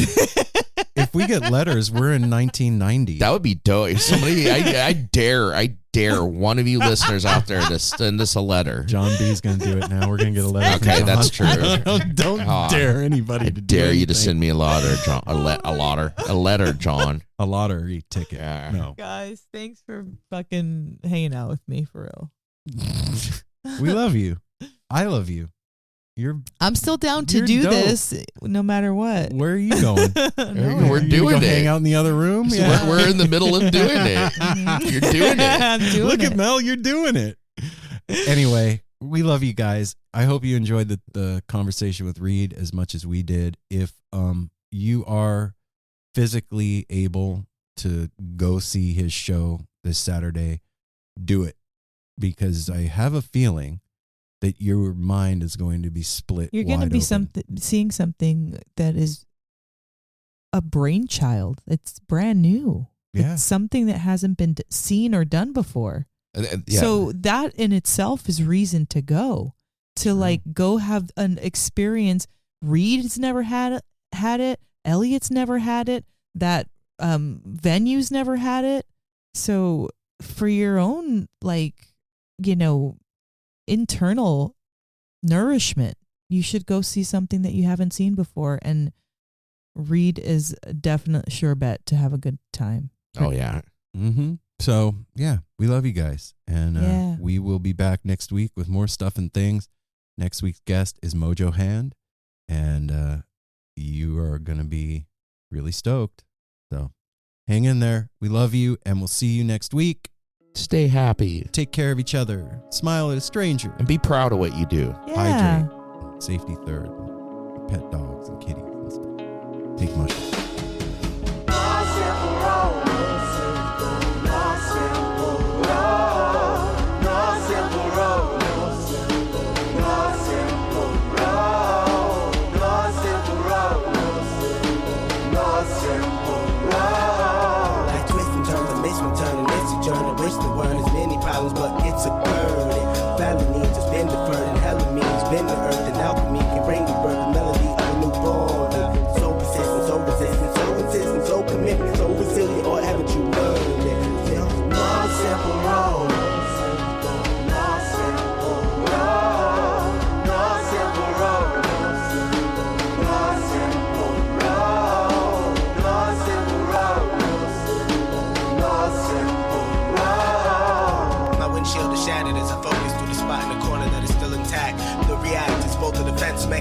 dwellers of fear. We've traveled this road before, so we may think, but it's a tad bit of strange similarities that feed an A equal A complex. The fears of your past do not equal the perplexities of the current road.